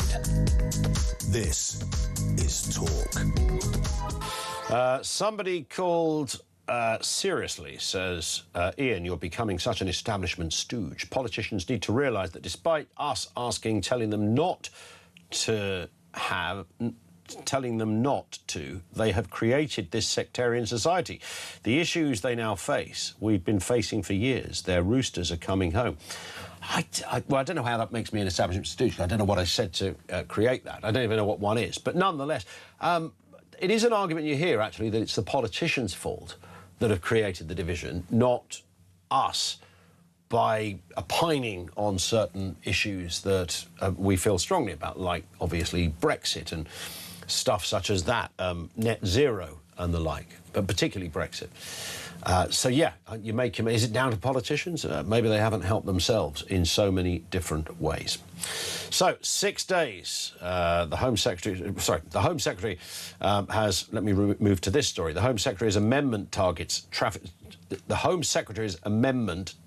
traffickers, terrorists and child sex gangs, but it will not take effect for a year. Even then, does not guarantee grooming gang leader Shabir Ahmed's removal, since Pakistan still has to agree to take it. We're familiar with the problem. Let's speak to Mayor in the Central... Oh, in fact, he's just dropped off. We're going to talk to Mayor in Central Nathan in just a second. We'll get him straight back. In the meantime, let me just do a couple of messages here. This from Nigel. It says, afternoon, Ian. What's Britishness? Not murdering your local MP is definitely up there on the list. If the murder of Ann Widdecombe doesn't open the mouths, ears, eyes and brains of our politicians to the problems blighting Britain, God help us.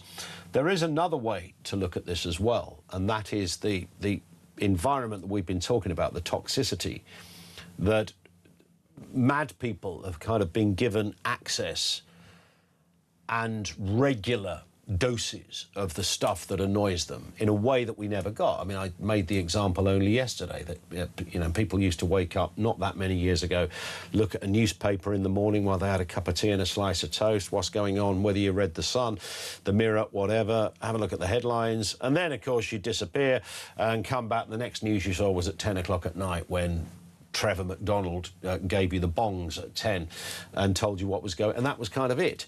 And now we have a complete feed of anger and noise, and it's discourse, and it's all around us.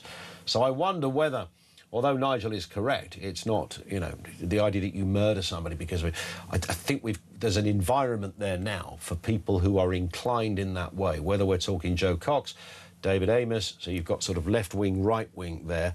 We wait to see what the story behind or the motive behind Ann Widdecombe, but we're certainly getting some pointers on that at the moment. That environment is something we're now living with. So those that did have those inclinations have had it inflamed in a way that was never done before. 24-hour TV, social media, goodness knows what else, the list goes on. Now we're talking about the Home Secretary and her issues and policies on immigration. The amendments target traffickers, terrorist and child sex gangs, but it will not take effect for a year, and even then does not guarantee grooming gang leader Shabir Ahmed's removal, since Pakistan, of course, has not agreed to take him. We're familiar with the story. Mayuran Senthilnathan is with us, political commentator. Good to have you on with us again. I mean, this seems extraordinary. It's another sort of example, isn't it, of the bureaucratic nature of our system. There's lots of people, very informed voices at the moment, writing about, actually, if you want to get rid of this guy, you really can get rid of this guy. But for some reason, bureaucracy says otherwise. The computer, quite literally, says no.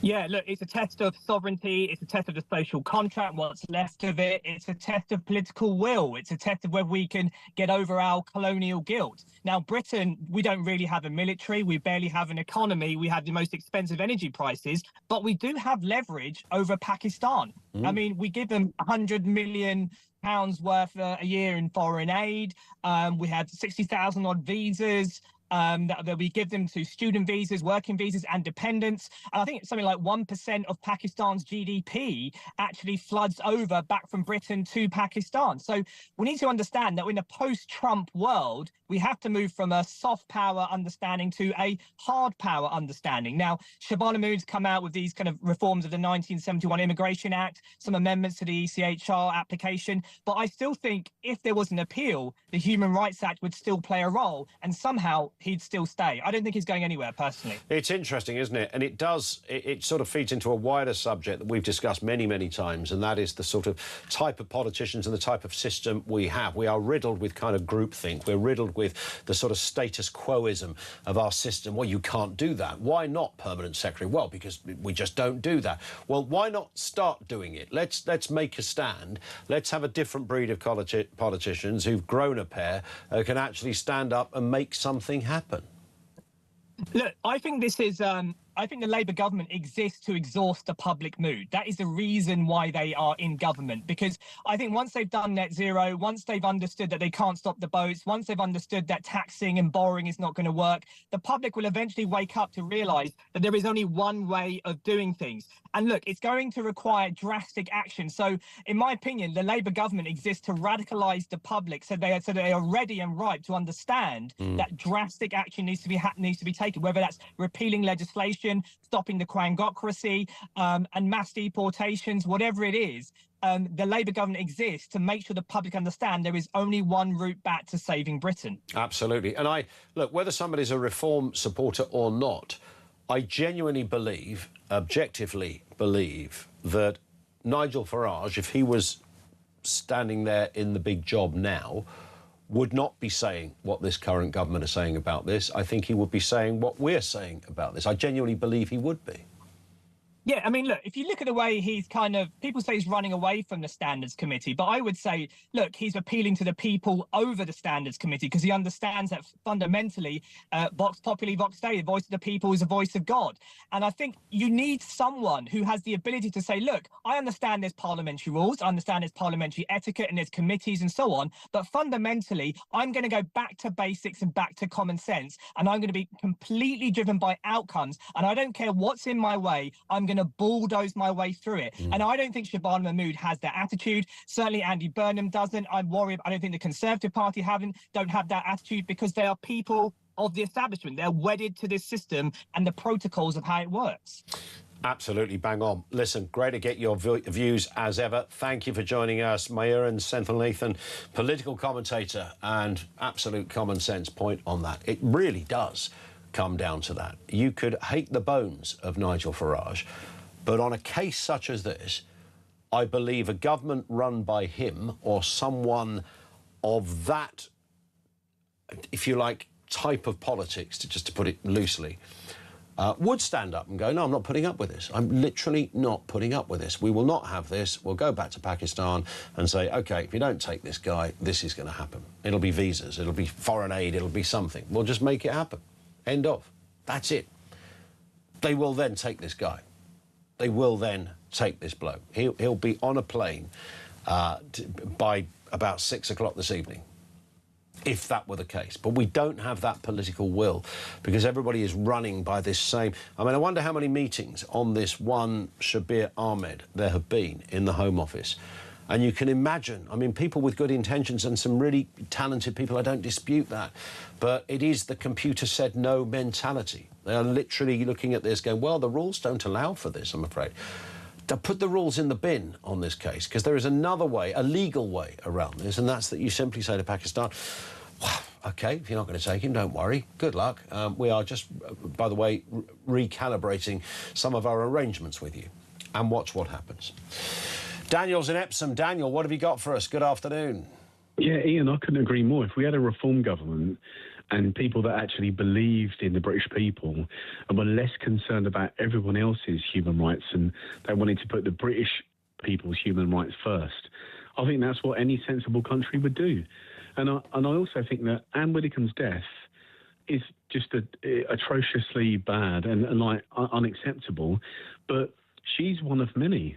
She's obviously famous and she's in the public eye, but if you look at what's been going on, you know, there's been a story in the news every single day about a young girl that's been stabbed with a screwdriver 27 times. You know, another 10 girls have been sexually harassed. Another person's been raped from someone, an invader from the third world who we don't want here. And we're seeing these stories in the news every single day. And I think it's what we're witnessing, if I'm being honest, if we're all being honest about what we're witnessing, is we're witnessing the demise of democracy. So we used to have a high trust, homogenous, less crime society that was democratic, okay? Now we don't have that anymore. We don't have a democratic society. You can't have a public that have voted against illegal immigration and to bring legal immigration down to extremely low numbers for 30 years, and both the main parties ignore you, and then you end up with subsequent crimes and heinous activities. Yeah. Then you have to say, well, look, we don't have a democracy anymore. Yeah. And we don't have a democracy. I know that people like me, the British majority, we want law and order, immigration, illegal immigration stopped. That there's certain things that we want, and we've been voting for it for 30-odd years or more, and both successive governments have ignored you. So how can you expect us to then buy into the we've got a democracy myth? It's not there, is it? It's quite hard, isn't it? With something like, I mean, you have to every now and again, and I always bang on about this, Dan, but, you know, the channel crossings are, just to coin an obvious phrase, are unbelievable that on a weekly basis we could have 1,000 people jump on a rubber boat. I mean, that should be front-page headlines, not just here, around the world. We've got so used to it that it's not become... It's not even become something that seems to be on the agenda anymore at the Home Office. They talk about, oh, well, these numbers are going down and we're taking people out of hotels. It's like, how could it be that we're living in a place where you can float across the English Channel on a boat and by 6 o'clock you're in the Four Seasons with warmth, a roof over your head and 3 meals a day, hospital care and dentistry? Oh, and 40 quid a week. How? I'll tell you how, Ian, because the people, the successive governments that we voted for haven't got our best interests at heart. They've got the interests of the invaders at heart, and they don't care. I mean, have you not seen the Fabian Society's logo? It's a wolf in sheep's clothing. True.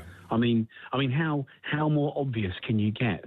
We have a large part of the government that are working against the wishes and values and demands. But we had it with the Tories, though, Dan, didn't we? We had, but I think the Tories were more... I mean, Boris Johnson was perfectly relaxed. I mean, when he, you know, I don't know if you saw that Brexit documentary, but he said what we already knew, that when the Brexit debate started talking about immigration, he was outraged by that because he'd never even considered immigration was one of the issues. That was never his reason or connection to wanting to leave, because he was part of that sort of Cameron-esque Boris type, we're fine with this.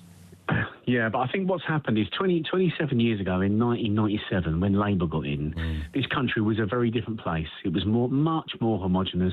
There was 25% less population than there is at the moment. It was about 50 to 55 million people. So all those roads you're on at the moment are absolutely packed. There was a quarter less people on the roads. There was a quarter less people in the doctors. You know, we have a country, Ian, where there's 73 million people trying to use an infrastructure fit for about 50 million people. We all know it. We all see it.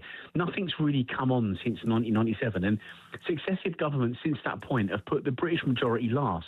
Now, the problem with their Fabian Society, World Economic Forum kind of view is it's going to run out. We are now onto it. We know what's going on. And the problem is that's why you're seeing all these hit pieces on Nigel. Nigel's this, Nigel's that. The Reform Party of this. You've got Restore versus Reform. The people realise that if they vote the same old way they've always done, nothing's going to change, OK? And we know it now. And I'm certainly putting 100% behind Nigel Farage and the Reform Party. And I want wholesale change in this country. I want mass deportations. I want law and order back. I want common decency back. I grew up in this country. I'm 49, similar age to you, Ian. And I want common decency brought back. And I want my children to have the same life and future that I had in the 70s and 80s. It's a powerful point. Daniel, thank you. Daniel in Epsom. It is extraordinary. When you think about, somebody mentioned, I think I was talking to Dave Wooding about it, 1997, which to me seems like, you know, no time at all, is obviously nearly 30 years ago.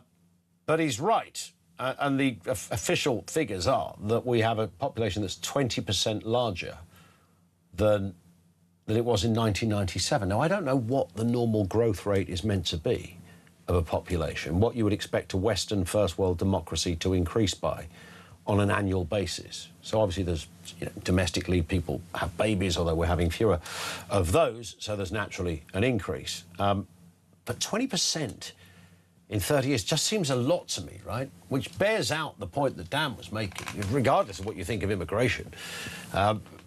Wouldn't we all agree that that's a substantial increase in the amount of people pulling on the same infrastructure, where in that time, I couldn't honestly say, hand on heart, that we have built, accommodated, transposed or reflected an increase in population with our infrastructure, whether it's hospitals, schools or roads, as the example that Dan gave. I honestly certainly doesn't feel like that we're now running a 20% more capacity, and our roads and everything reflect that.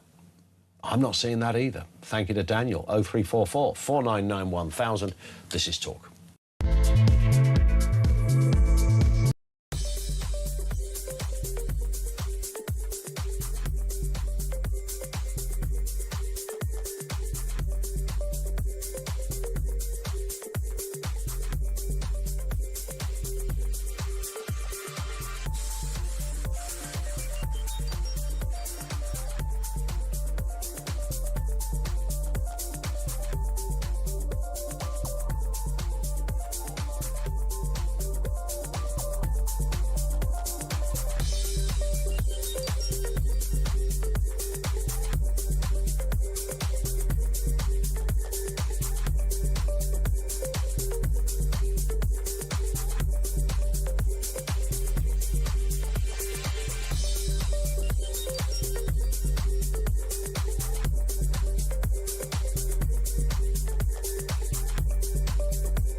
Mark Dolan. Join me every weekend from 6 a.m. for the stories that matter to you. We talk politics, we talk news, we talk entertainment, we talk about everything that affects your life. There's only one place to start your weekend, the home of common sense. Talk Breakfast on Talk. 6 a.m. to 10 a.m. every Friday, Saturday and Sunday here on the home of common sense.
Across the UK, on DAB+, on YouTube, on your mobile, and on your side. This is Talk. This is Talk. It's coming up on 5 to 3. Don't go away, Gillian, with you shortly. Voice of Doom, brand new mystery voice. The one we started with yesterday went on day one. I don't know how it happened. Walter Mondale was the right answer, former Vice President. We've got a new one. So for the uninitiated, it's a mystery voice, but it's political. So think of somebody, either a politician, dead or alive, young, old, male, female, right-wing, left-wing. Very simple task. Who is this? I believe they are. My opponents do not. God, that's a... Is that old or is it just bad quality? Could have been recorded last week. Here it is again. I believe they are. My opponents do not. If you think you know who that is, 87222. We're determined to get a long one running. I think this might go as well somehow. I don't know why. Finn doesn't think it will. Here it is again. I believe they are. My opponents do not. I believe they are. My opponents do not. Who said that? 87222. Only 87222 is the way to get in touch. If somebody gets it right, we'll tell you in the next hour. If they don't, it rolls over to tomorrow. 87222. If you know who this is. I believe they are. My opponents do not. Just before we talk to Gillian, a reminder, we are, of course, giving away £26,000 completely tax-free. It's all in celebration for the World Cup, really. Think 26 grand in your account. What that actually means, sort the house out, take the family away, or it will just take the weight off your shoulders for a bit. So if your balance needs a bit of love this summer, here's everything you need to know.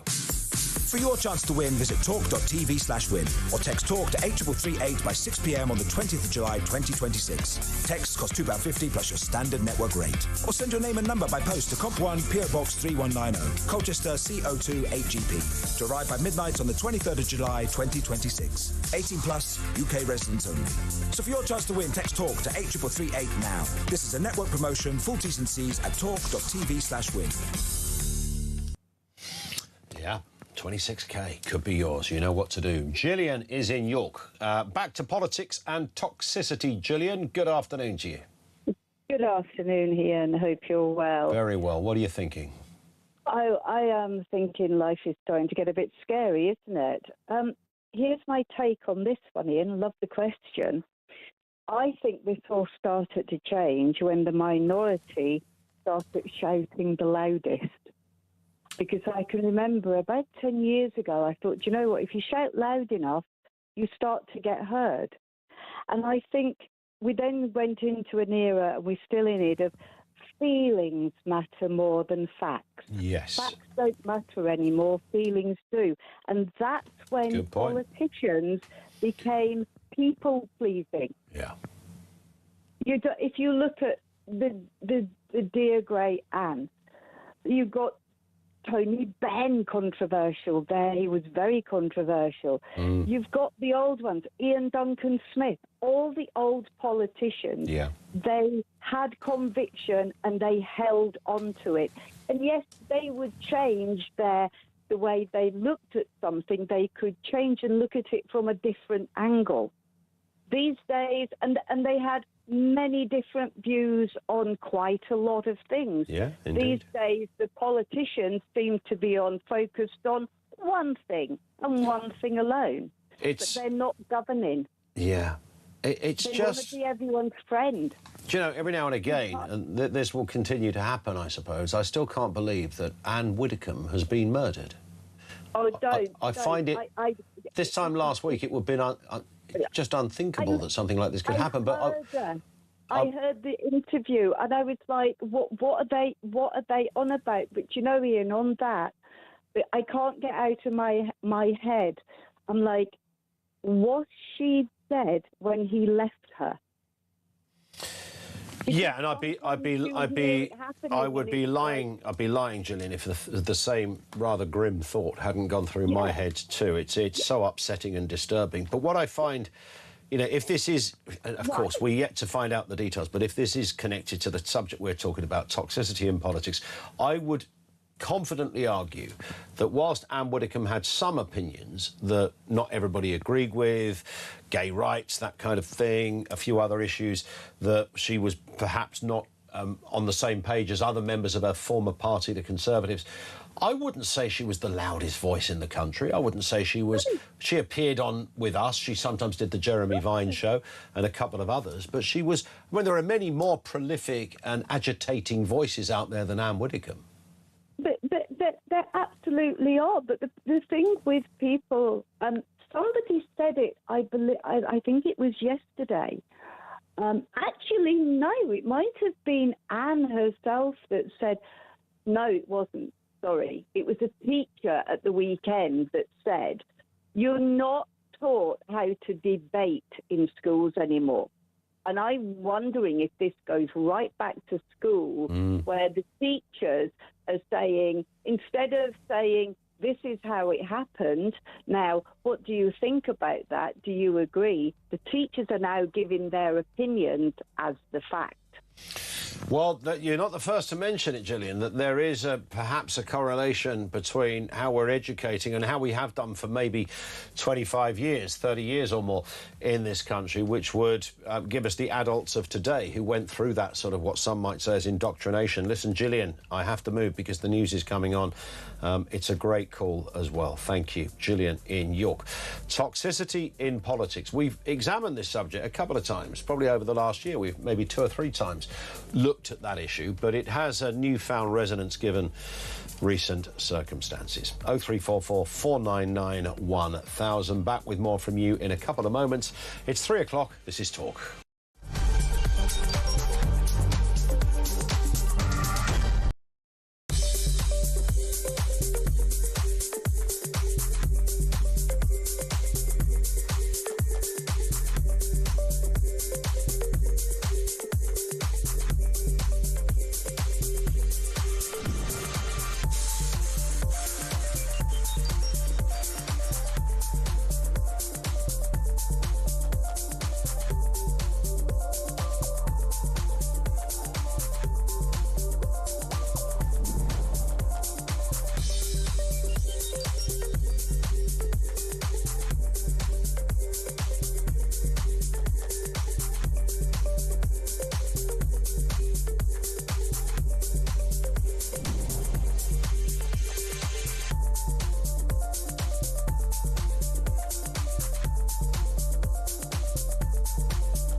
across the UK.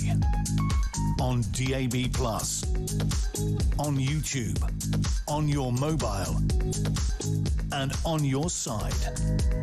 This is Talk.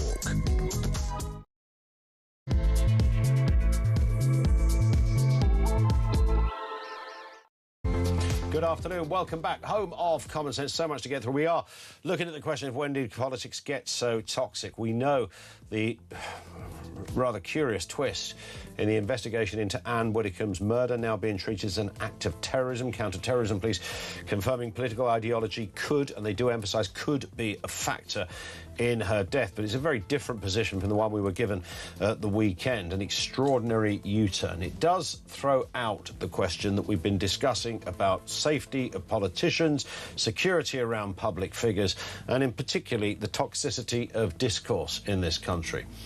When did that start? Was there a point it started? Or did it creep up? Was it just an organic process that was going to happen at this point in the 21st century?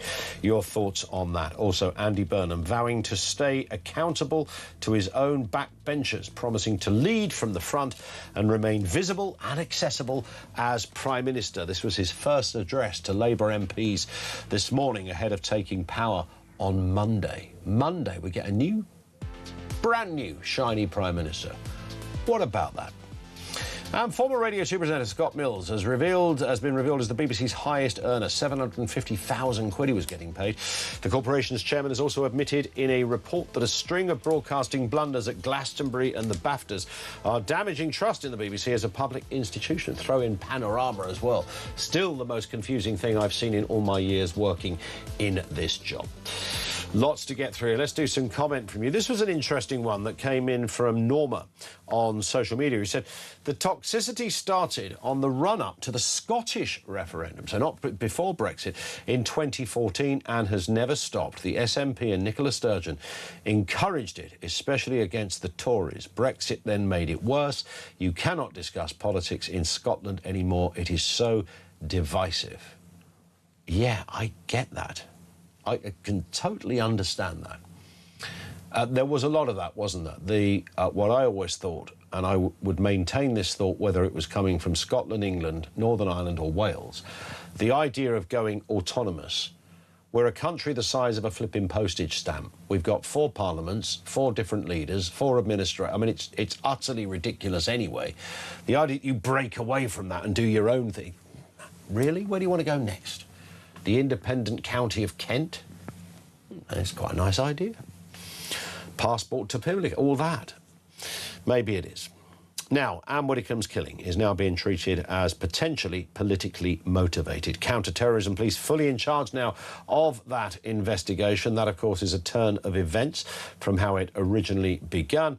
And, of course, we know that it comes as the police insisted initially that terrorism and politics were not factors. It has been said, of course, and many of you have got in touch to say, well, the police, to be fair, said at this stage, and at that point they may not have established a political motive. Let's speak to Dr. Paul Stott, former Met detective, now head of security and extremism at the Policy Exchange. Paul, good afternoon to you. Good afternoon, Ian. I'm not a former Met detective. I don't know how you've got that written down in your paperwork, but I just desire to see you that way, Paul. Maybe it's that. Precisely. So that's right. So it's my own fantasy as you as a cop. Listen, don't worry, not a problem. Happy to clarify that point. Did you have any sympathy? Firstly, Devon and Cornwall Police made a press statement at the weekend saying there's nothing to suggest this is political at this stage. They will rest as a defence on the words "at this stage." Personally, I don't know why they even needed to say that. They could have just said, we don't know the motive at this stage. They specifically mentioned the political thing. I would guess, Paul, that this was about thinking, well, we don't want to inflame anything, so if we say this, maybe it's the right thing to do, and now it turns out to look like a bit of egg on the face.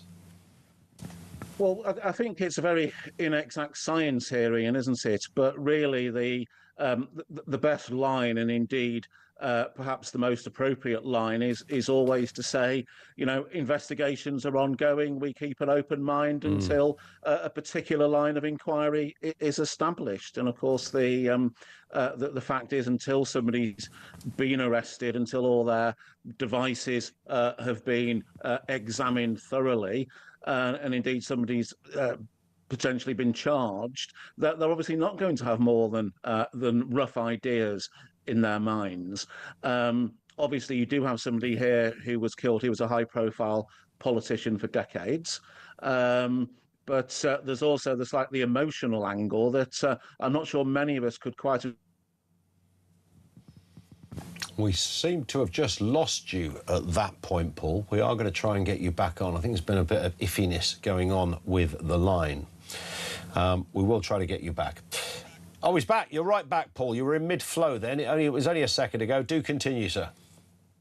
No, so I mean, I was making the point. Obviously, the safest line is often the minimum line, that the police want to get in as much information from the public as possible, but give out as little themselves, because they simply don't know whilst the investigation's ongoing.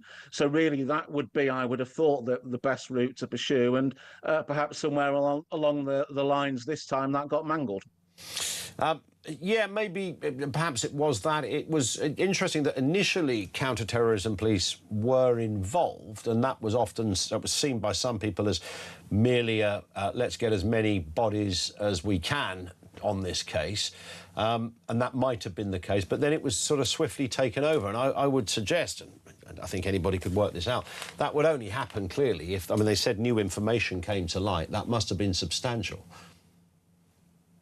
Potentially, yes. I think we're only going to know as the case progresses and more information is released. But you're right in a way in your initial point that there will be a sort of bums on seats element of the operation, and that counter-terrorism officers have got particular skills and potential manpower that in a major case could be called upon. Could there be a distinction between I mean, I guess, you know, terrorism comes in all forms, and people do have their own ideas of how you define terrorism. It was, you know, once said that you would have to be part of a sort of larger group. If you're a one-man band with the hump about something, that doesn't come under the generally recognised definition of what terrorism is. What's your thought on that? Well, I think it's worth stressing in the case of politicians, they face a range of threats, and that these threats can come from terrorist groups and people who are motivated by international terrorist international issues, right down sometimes to very fixated individuals or people around a hobby horse around a particular cause. It's also worth stressing, if you look at the politicians who've been attacked and targeted over recent years, it is a very wide political range of views that they hold that somebody somewhere has got the hump about. And you can look at very nasty incidences that involve people as disparate views as George Galloway suffered a very serious assault a few years back. Nigel Farage obviously has. You'll find some of the Labour MPs who've been targeted. Absena Begum's had terrible abuse over the years, and here we have the case of Ann Widdecombe, potentially somebody from the right of politics. But really what distinguishes terrorism is the use of either deadly violence or potentially deadly violence in a political cause. And usually, of course, we see the types of weaponry that we associate with terrorists as well. So whether any eventual terrorism charges are laid in any case really goes back to, you know, the definitions you have in the Terrorism Act 2000, for example. But, I know this is... Do continue, Paul, sorry. No. So, but obviously, a lot of what concerns politicians and those who work for them in their sort of day-to-day lives is often the sort of low-level intimidation, attacks on their offices, abusive phone calls, stuff sometimes on social media, and that drip, drip, drip does have quite a bad effect on people, really, and on their confidence. Indeed. I know this is all speculative, Paul, and that's not always helpful, but nonetheless, you know, the idea that we can't speculate or at least wonder as citizens when a high-profile person has been murdered in a case of such high profile. In terms of the timeline and the length of time this person has been held, now, obviously, that rearrest in order to get the sort of terrorism reasoning behind the arrest in does change things, and I think that allows, I think I'm right in saying that specific area of arrest allows the police to hold somebody for longer than for perhaps other crimes. Is that about right? It is. I think it's up to 14 days in a terrorism case. So the police will be working through the evidence that they've got. They'll be questioning. There may be other people they wish to interview that may have further information as well. So, you know, it's important not to rush that process, and they will be concentrating very hard on getting it right. There is no particular reason to rush, given the space that the legislation allows them. Indeed. Paul, thank you for your time. Happy to clarify your official title as well. Dr. Paul Stott, he's head of security and extremism at the Policy Exchange. It's interesting, there's a fresh line from Nigel Farage, who's revealed that he's receiving more than 300 threats a month. He's seeking, of course, to bolster protection for Reform politicians after the killing of Ann Widdecombe. The Reform UK leader is meeting the body responsible for organising security for public figures to raise concerns about his own safety and that of his colleagues. Reform has recorded 1,577 threats against Nigel Farage since February, including 597 death threats. Predominantly on X, it has identified a cohort of repeat threats from the same individuals believed to be fixated on the idea of killing him. Now, we spoke yesterday to a security expert who has worked right in at the coalface of this story of security for politicians. He was central to setting up the organisation that looked politician safety after the murder of Joe Cox. So he knows his stuff. And he made the not unreasonable point that people who write stuff on social media will almost never, you'll never find them carrying it through. And if you look at the death of David Amos, the person responsible for his guilt, had never posted before, David Amos, I'm coming to kill you, or anything like that. And similarly with Joe Cox, it doesn't usually happen that way. Nonetheless, that's no reason to just let it go and not even consider the implications. If you are one of those individuals that's getting death threats, I have no idea even if you discount a few Russian bots that are arguably thrown in there. We know there are people that will happily write stuff like that. They would normally be anonymous, because if you were known, I'm pretty sure whoever you are, whatever your affiliations were, you'd probably lose your job and you'd lose some of your friends as well. You don't go around, well, what did you do today, Dad? Oh, I went online and told a man I want him dead, or that I willingly kill him. I mean, if that was the case, that would be bizarre. But that doesn't mean it's okay. So what do we do with this? Because we constantly argue about people saying what are often called hurty words on social media, and they don't really mean anything. They're just things people say. But when it comes to a death threat, I think you're in a slightly different territory. How do you not take that seriously? How do you not take it? If somebody says, I'm going to kill you at 6 o'clock tomorrow afternoon, and you're walking out your house, I think there's a point when you might be a bit scared about that. So I understand it's tricky. I understand not every politician, not every MP can get 24-hour, round-the-clock armed protection. That would be impractical. It just wouldn't financially be possible, and statistically it wouldn't be needed. But, of course, these people that do carry out threats, whether they are lethal or otherwise, only really need to get lucky once, don't they? And that's the sad reality of our times. Let's go to Elaine in Derbyshire. Back to that issue of political toxicity. Elaine, what have you got for us? Good afternoon. I was going to say, I think this sort of broke down when we stopped going along to get along. And I think we had a system where the loser of an election or a debate just accepted that. And the winner would accept that they won, but they wouldn't go too far. Do you see what I mean? So, you know, you would say, for example, you know, let's say gay rights. Mm-hmm. The winners would say, right, we won this debate. We're not going to take this too far because we won. We're going to be magnanimous victors. Yeah. But now what it is that you win. If you win a debate, you take it right to the nth degree and go crazy. And if you lose, you decide that you're not going to be magnanimous in the loss. You're going to throw your toys out the pram. So either way, we're at this. So, for example, the net zero people have lost the debate. I don't think there's any.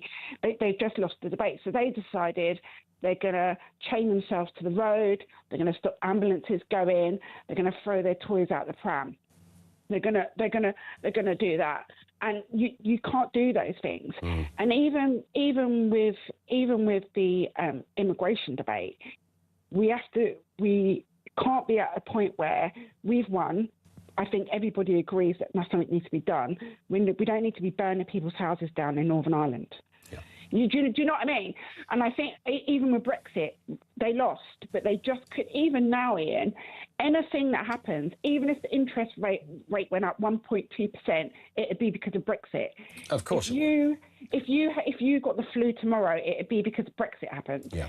And we got to a point where, you know, the losers can't lose and the winners can't win. And when you have that situation, you have no democracy. I think everybody agrees that gay people should be unharassed when they're walking down the street. And if you want to wear a dress, fine. But you take it too far when you're now saying that children need to have drag queens in libraries. And do you know what I mean? Like, or we all come to agreement with abortion that it should be sort of, you know, mid sort of trimester, but then they want to do abortion up to birth. So they won the debate, but now they're taking it right to the, you know, do you know what I mean? And then yes, okay. So this is what I'm saying, and we have to get to a point back where the winners win gracefully, and the losers win gracefully, and then also everybody's not a Nazi. Everybody's not a Nazi. You know, Amber Rudd doesn't need to be cancelled from a university. She's not a Nazi.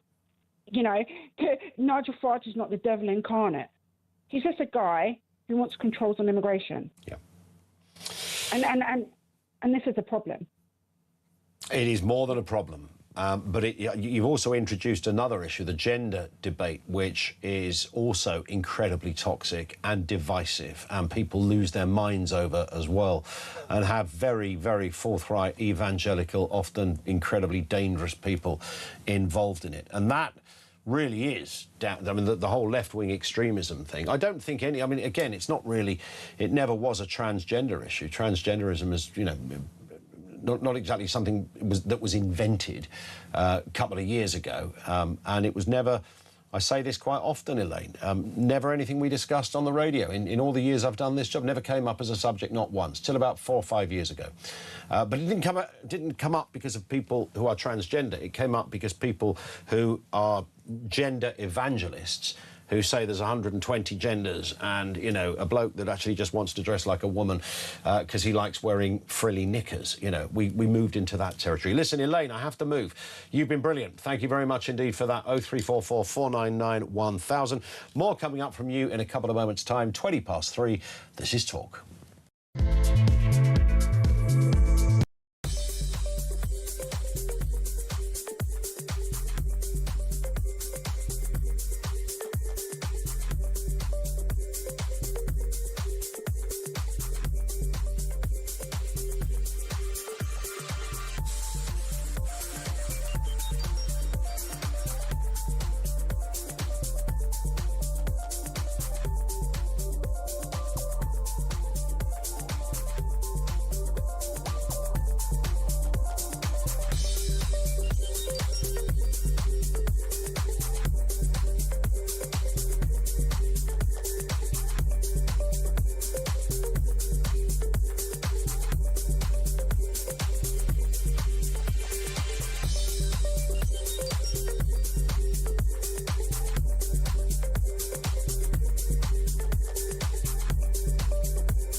I'm Mark Dolan. Join me every weekend from 6 a.m. for the stories that matter to you. We talk politics, we talk news, we talk entertainment, we talk about everything that affects your life. There's only one place to start your weekend, the home of common sense. Talk Breakfast on Talk. 6 a.m. to 10 a.m. every Friday, Saturday and Sunday here on the home of common sense.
Across the UK, on DAB+, on YouTube, on your mobile, and on your side.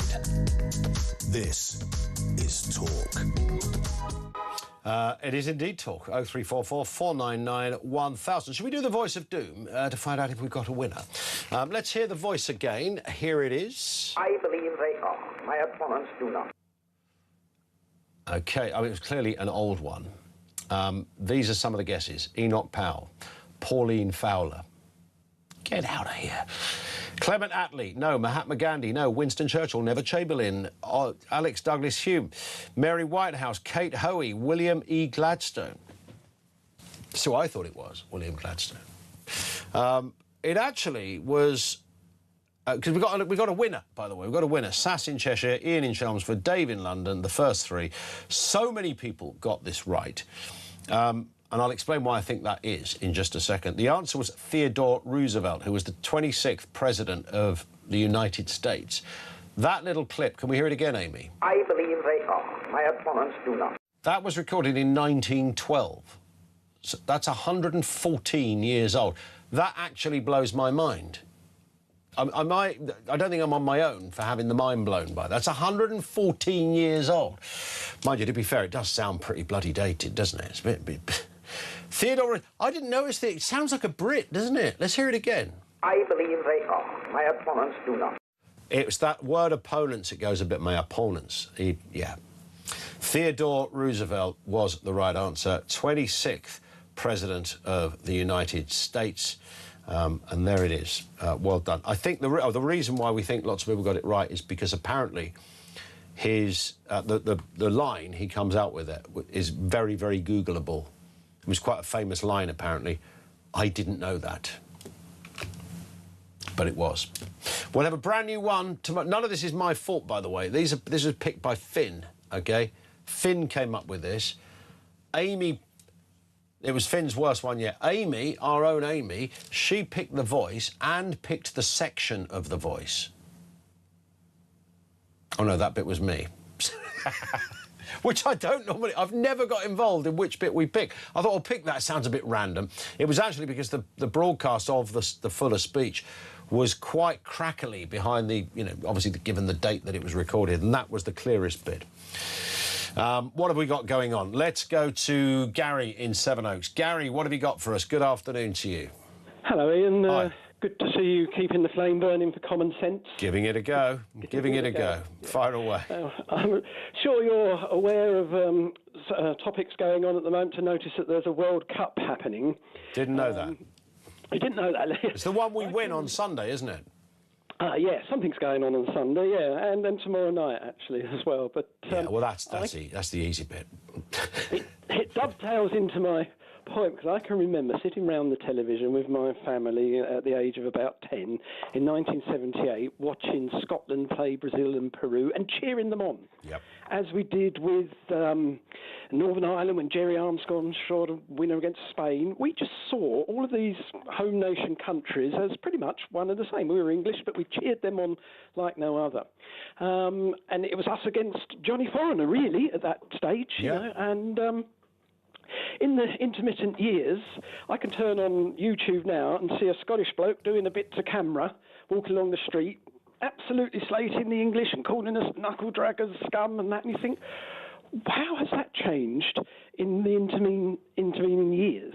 To me, it's a representation of just how we've sort of fallen apart at the seams in these islands as being sort of one people. And it's no coincidence from my perspective that just dovetails or coincides a timeline with the rise in political correctness and its close cousin, progressive politics, intersectionality, the exaltation of minorities. Intersectionality, I mentioned about the gender thing, but intersectionality actually is a better way to describe it, because that gets into all sorts of areas of identity politics. You can find an injustice in all sorts of areas and the like. What's interesting, by the way, there was that new SNP MP, the one who did the funny when she was sworn in. Read her own words a couple of weeks ago, the same day that Andy Burnham got sworn in, Lara Bird. And she is half English and half Scottish. She did an interview recently and was asked if she would, I don't know if you saw it, I mentioned the SNP and the dog starts barking, which I like. She did an interview, it was only last week, where they said to her, well, you're half English, half Scottish, will you be supporting England? And she said no, basically. And I thought, well, that's a bit weird. How would you be half... Surely if you're half English, you'd be supporting England. I mean, that's even more mysterious. And this fault line, I think, it's not Nigel Farage's creating, but he's in the centre of it. You're either side of that line. And this is sort of the point I'm coming to. It's like saying half the country either sees him as the only hope we've got left, and the other side is he's the problem. And you lie on either one, and there's no compromise, no annoyance, as you often say.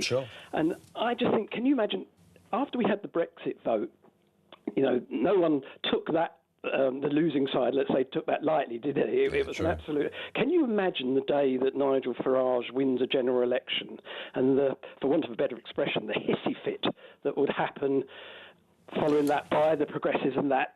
Well, I suppose they feel the same about that as we would feel if Jeremy Corbyn won the election, right? Is that a similar kind of... It would be, and that's the whole point, isn't it? That the country's so split down the middle that there seems to be either someone's got to sort of take it one way, or the whole battle is about which direction do you want the country to go further down each road. That's great. And I think, just to sort of explain how I think what will happen, and this is sort of a bit of an extreme example, but just to clarify, is that if Nigel Farage was to win the election, he would be so stymied by protest and trying to get anything done that if he brought out a policy that said all cars must be painted orange from now on, the very next day at the orange car painting plant, there'd be protests. Orange is the wrong colour, it's, orange pigments come from slave labour or something like that. Anything and any argument would be to... And by the time his government sort of crashes and burns because he can't get anything done, we'll be left sort of on scorched earth because we tried everything. We've gone through every part of the spectrum. And what will be left is a kind of where do we go from here?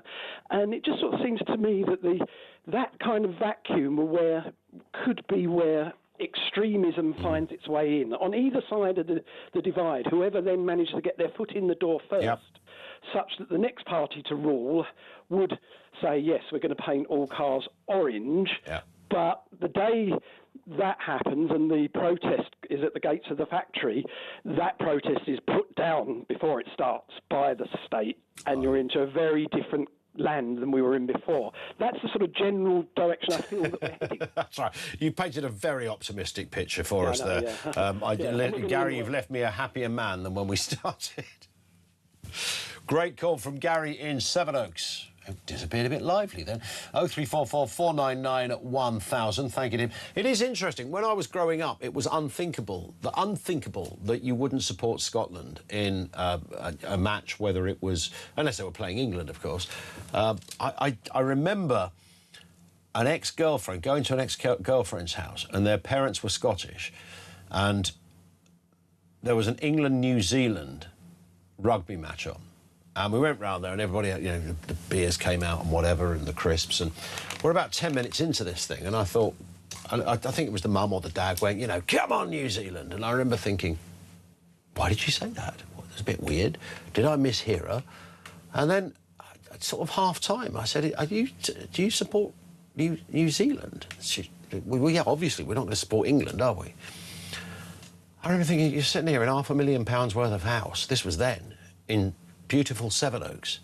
Kids went to good schools and stuff, and you support it. It was just bizarre. It was utterly bizarre. I think that was the first time I was fully aware of this. I mean, of course, it's always been. I know that, I'm not stupid, but it did surprise me to see it up close and personal like that. And I'd never have considered that the other way around. If I was watching Scotland play New Zealand, I'd be Team Scotland all the way. Why would I not be? I mean, that would just be ridiculous not to be, as far as I'm concerned. Funny times, right? 0344 499 1000. Here at Talk, we're giving you the chance to win a massive £26,000. The question is, what would you do with all that money? I don't know. We've got a wedding. I would buy a camper van. Probably just like clothes, yeah. Go on a big holiday. Emigrate. So if you fancy getting your hands on £26,000 tax-free, here's all the details you need to enter. For your chance to win, visit talk.tv/win or text TALK to 83338 by 6 p.m. on the 20th of July 2026. Texts cost £2.50 plus your standard network rate. Or send your name and number by post to Comp 1, PO Box 3190, Colchester CO2 8GP, to arrive by midnight on the 23rd of July 2026. 18 plus, UK residents only. So for your chance to win, text TALK to 83338 now. This is a network promotion, full T's and C's at talk.tv/win.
Across the UK, on DAB+, on YouTube, on your mobile, and on your side.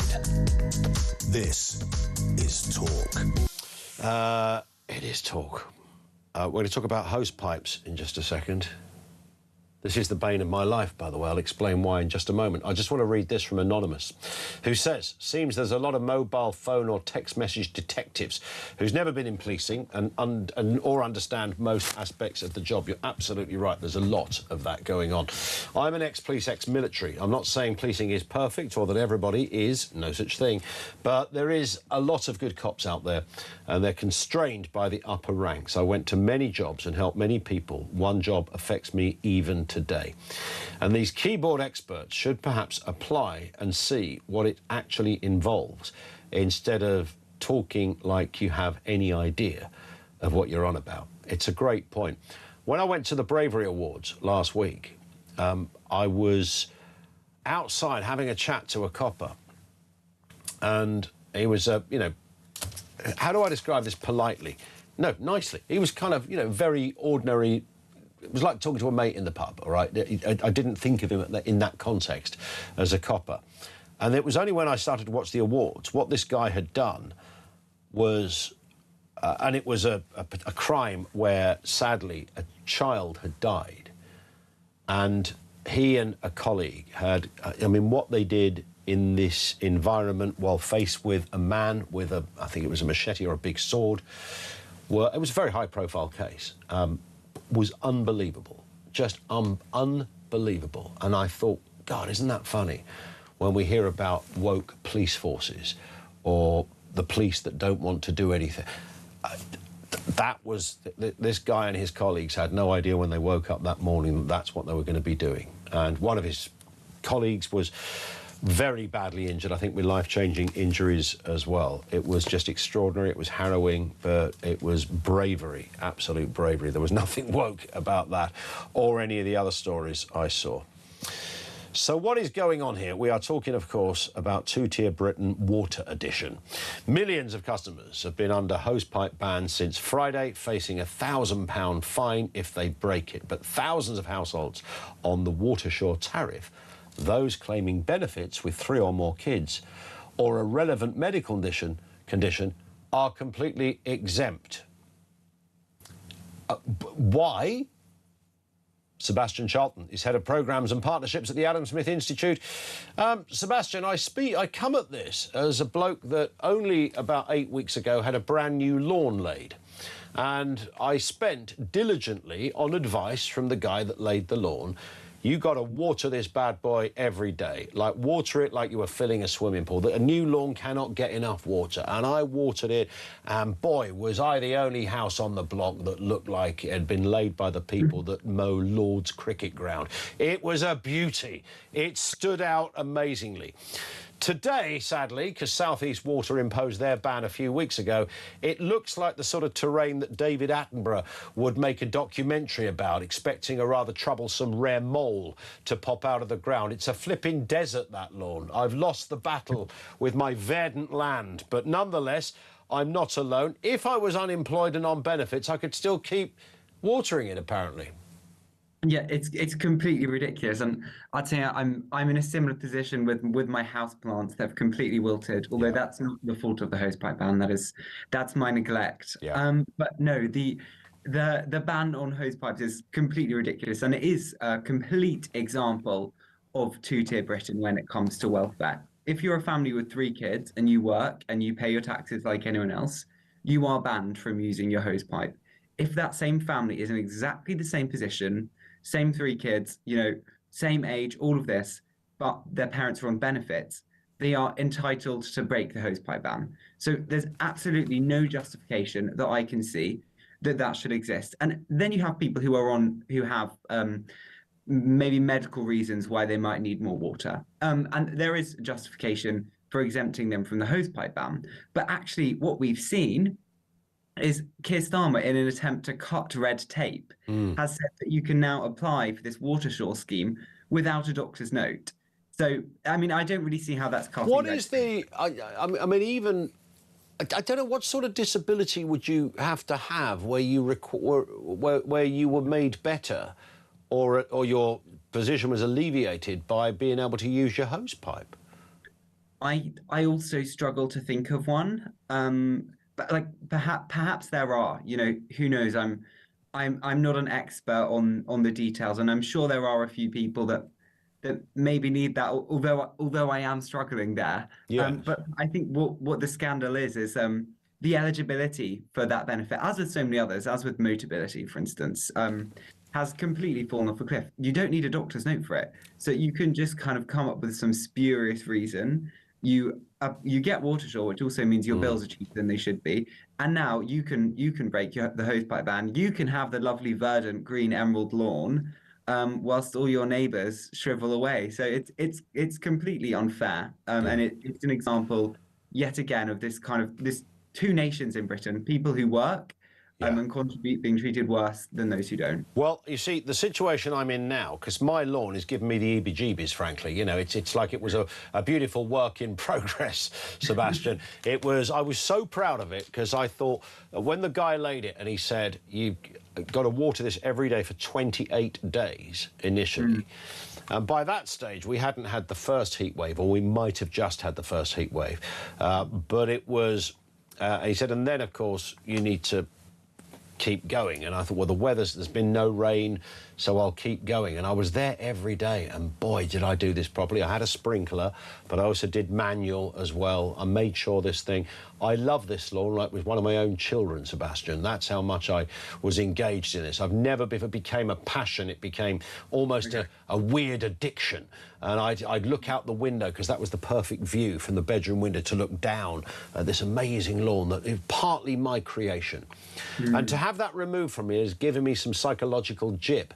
And I'm wondering whether it could go to such a stage that I'm able to claim some kind of ailment that might somehow get me back to being able to use it, because I could join the water scheme. Yeah, I see what you're saying there. If it affects your mental health so badly, and your sense of worth is so damaged by the fact that your lawn is so destroyed, would that then qualify you for the Watershaw scheme? Correct. And then you could break the hosepipe ban.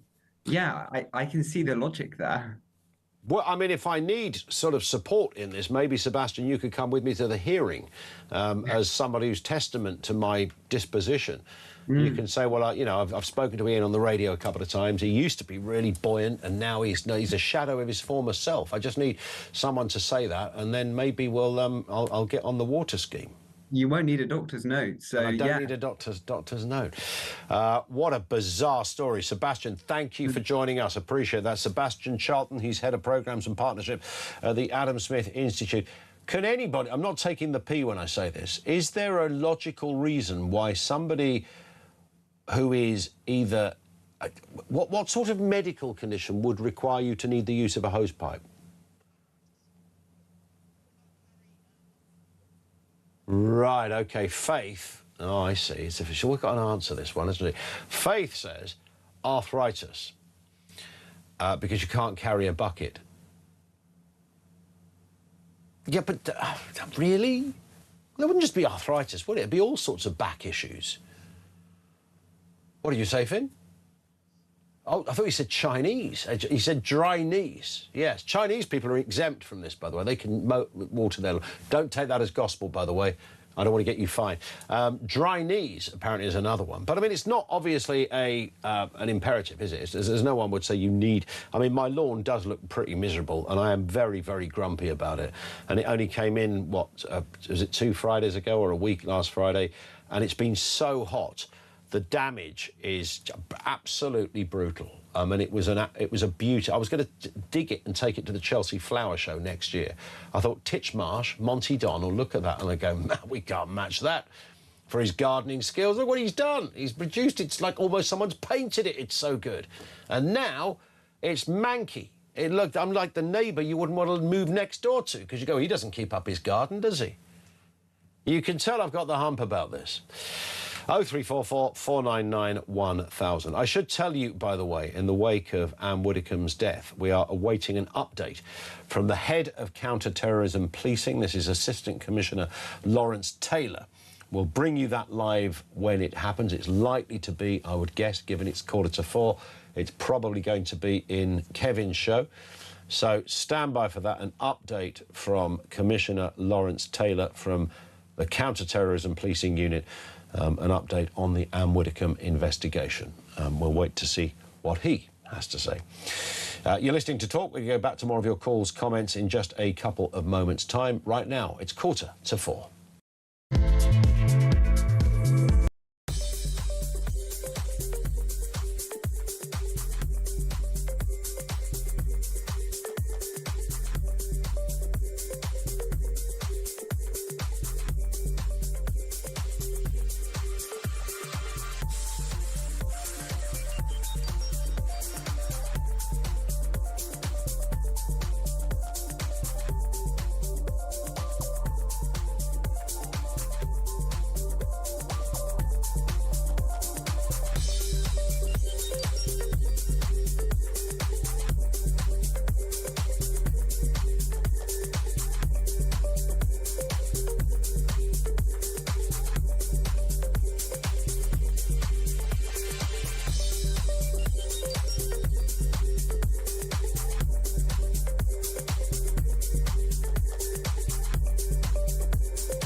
I'm Mark Dolan. Join me every weekend from 6 a.m. for the stories that matter to you.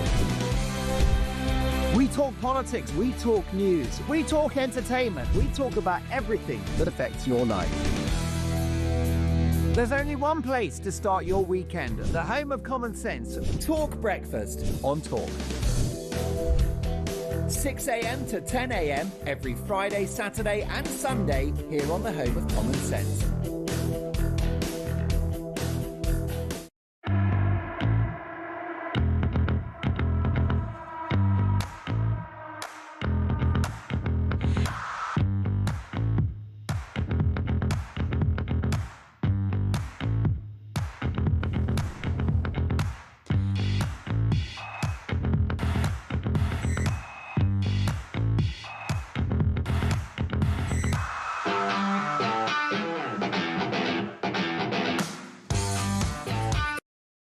Across the UK, on DAB+, on YouTube, on your mobile, and on your side. This is Talk. It is Talk. This comes in just briefly from Paul in Fife, who says, what I haven't heard discussed is why Keir Starmer didn't play the undemocratic card when trying to repel Burnham from taking the PM role from him. Why didn't he fight it? Did he actually welcome the fact that he's being replaced by a man who wasn't even an MP? How many future coups will we see? Labour have now set a very odious benchmark for others to follow. Yeah, I guess so. I mean, obviously, once he was... I mean, there was nothing illegal happened. It was just unconventional and I think probably unprecedented. So he couldn't really argue it, and he knew he'd, you know, there's enough people around him that said, Keir, the party no longer have faith in you. So it's probably a combination of events, that the idea that he would fight it, he would come out looking ever more the melon if he did, I suppose. Lenny's in Ashford. Lenny, how you doing? I'm tickety-boo, mate, thank you. That's good to hear. Fire away. What have you got for us? Well, you had a caller earlier, Damien, was it? Is it Damien? Have I got the name right? He was everything he said was correct. From Epsom. Mm-hmm. Yeah. Oh, Daniel, you mean? Daniel, yeah. Sorry. I do apologise to him, thank you. You know, but everything he said, he was totally correct. And what it is, and it's the politicians' fault for the country that they have created. Yeah. And you know, and I mean, like Starmer, there was no point him trying to fight anything, because if he bought all his friends a drink, he'd get change out of a tenner. You know, you know, he's been a terrible. He is a prime example, a terrible prime minister who did not have the patriotism needed to be a good prime minister and that is their problem. Yeah. Yeah, I think there was. He approached it like a manager, didn't he? He wasn't philosophically engaged. He wasn't that passionate. Even, I don't think, about sort of Labour Party history, etc. He thought, I'm not a Tory, and that's all I need. And I was a successful barrister, head of the DPP, and therefore I've got everything you could need. But he didn't have everything you could need, because one is a direction, one is an idea, and the other is a personality. Well, he had his own ambitions. And that was it, really. And his own ideas, and that was it. He didn't listen to anybody. Yeah. And I'm afraid, I mean, all our politicians, like the Tories, they did such a bad job because they didn't listen to the people. And at the time, there was no one. I mean, for Labour to end up with the majority they've got, it was how bad the Tories was. Yeah. I hear it. Lenny, it's a great call. Thank you very much indeed for that. Jen in Ashford says, Ian, for your information, there are exemptions for hosepipe ban when a lawn is newly laid. So get hosing. But I looked into this. 2025, so this is different depending on who the water company is. 2025, South East Water did have an exemption for newly laid lawn. It had to have been laid, I think, in the last 28 days. This time, they have not got the exemption. And FAFA says similarly, you have a case for exemption. You've been told your lawn needs water. And you have sleepless nights. Sorted. I might go back and check on that, but I did look at it because my neighbour said to me, oh, you might be exempt. It's a new lawn. And he was quite sure about it. And when I looked at it, it said 2025, yep, there was an exemption for new lawns. 2026, no exemption for new lawns. But if you're on benefits, big exemption, new lawn or old lawn. They didn't care. Ian's over there in Bridgend. What have you got for us, Ian? Afternoon. Yeah, it was just following on from the conversation with Isabel Oakeshott earlier. Yeah. With regard to citizen journalists. Yes. Just to point out, rather than tarring them all with the same brush, if you like, we've had two cases recently, wasn't there? There was a chap in, was it Birmingham, where two black guys had a go at him. Next thing, the police officer comes up. Yes. Throws him against the shop. If the citizen journalist hadn't been there, that wouldn't have been picked up. The other guy then... Was that a citizen journalist or just somebody with a phone? Yeah, well, citizen journalist, somebody with a phone. I think he had his own YouTube channel, didn't he? Maybe. Similar thing with the other guy down in Southampton, the veteran down there with the pins in his ankle. He was sitting on the wall there, filming the conduct, the two-tier conduct of the police. There, next thing, they grabbed him, put him down. He ends up in court. Luckily, he pleaded not guilty, and as a result of the information that the YouTuber that he was able to present with this other YouTuber, he was let off. But in days of old, That's true. But I mean, I think in some of those cases, that's more about the fact that someone's there with a phone rather than a citizen journalist. And I think that in the case that the latter one you just mentioned there, Ian, I think there were several people that also filmed that. That moment. But whether that's down to the fact that news changes because there are people on the ground who have phones. We've all got a phone, right? If something happened on the train on the way home and it was noteworthy, I could, and so could all my fellow passengers, film it or at least record it. That's right. But, at the end of the day, that's down to social media, isn't it? The problem... Yeah, and social media is a great... I've always said it's a great tool in a news story for about 5 minutes when somebody... And after that, of course, people start debating it. So you get the situation of the guy, and we can't say too much because there's a live court case, but the guy that was attacked and then the police allegedly went for him and not for the attacker. That's the story. I don't breach anything by saying that. Now, a story such as that, it goes online, you see it in isolation, you go, wow, that looks pretty interesting for a number of reasons, and then a whole debate starts about it. And then you've got people on one side and people on another side, and then people on a third side and a fourth side, and people wrongly identifying who the guy is, and then others wrongly identifying who the perpetrators were, and then people saying they're not the perpetrators. In fact, it was a bigger group. It was a terror attack. You've got all sorts of... You end up in this kind of cacophony of nonsense, right? Yeah, but in days of old, there wouldn't have been that evidence, would there? Well, there wouldn't have been, but that, like I say, I think that's as much to do with the fact that people have phones, particularly late at night when they know something's kicking off. I don't know whether there happened to be a journalist, citizen or otherwise in the vicinity. But listen, you make an interesting point, Ian. Thank you very much indeed for that. I tell you what is true. There is no going back. Whether you call something citizen journalism or just people with a phone, it has irredeemably changed the nature of news. There's very few things now. I often think about this when you read a novel, like a new book, like a kind of a thriller. I love a thriller. I love even a cheapy thriller, and even some of the more complex ones. And obviously, you read some of these books and you think, well, CCTV would have sorted this out. But they were written before CCTV and before, you read some books, there's no mobile phones in them. But if you're reading anything modern, it must be quite hard for a crime writer to factor in many elements of a story that they wouldn't have had to concern themselves about before because everybody has a phone. Because you'd read it, you go, well, why didn't you just film it? Surely someone's got Surely the chippy's got CCTV outside it or something of that nature. We are waiting, of course, for that statement from the counter-terror police. It looks as if it's about to happen. We have got a camera down there as well outside Scotland, New Scotland Yard. So it's likely to happen any time soon, which means that during Kevin O'Sullivan's watch, you will get the fullness of whatever that update is into the Ann Widdecombe investigation, Kev.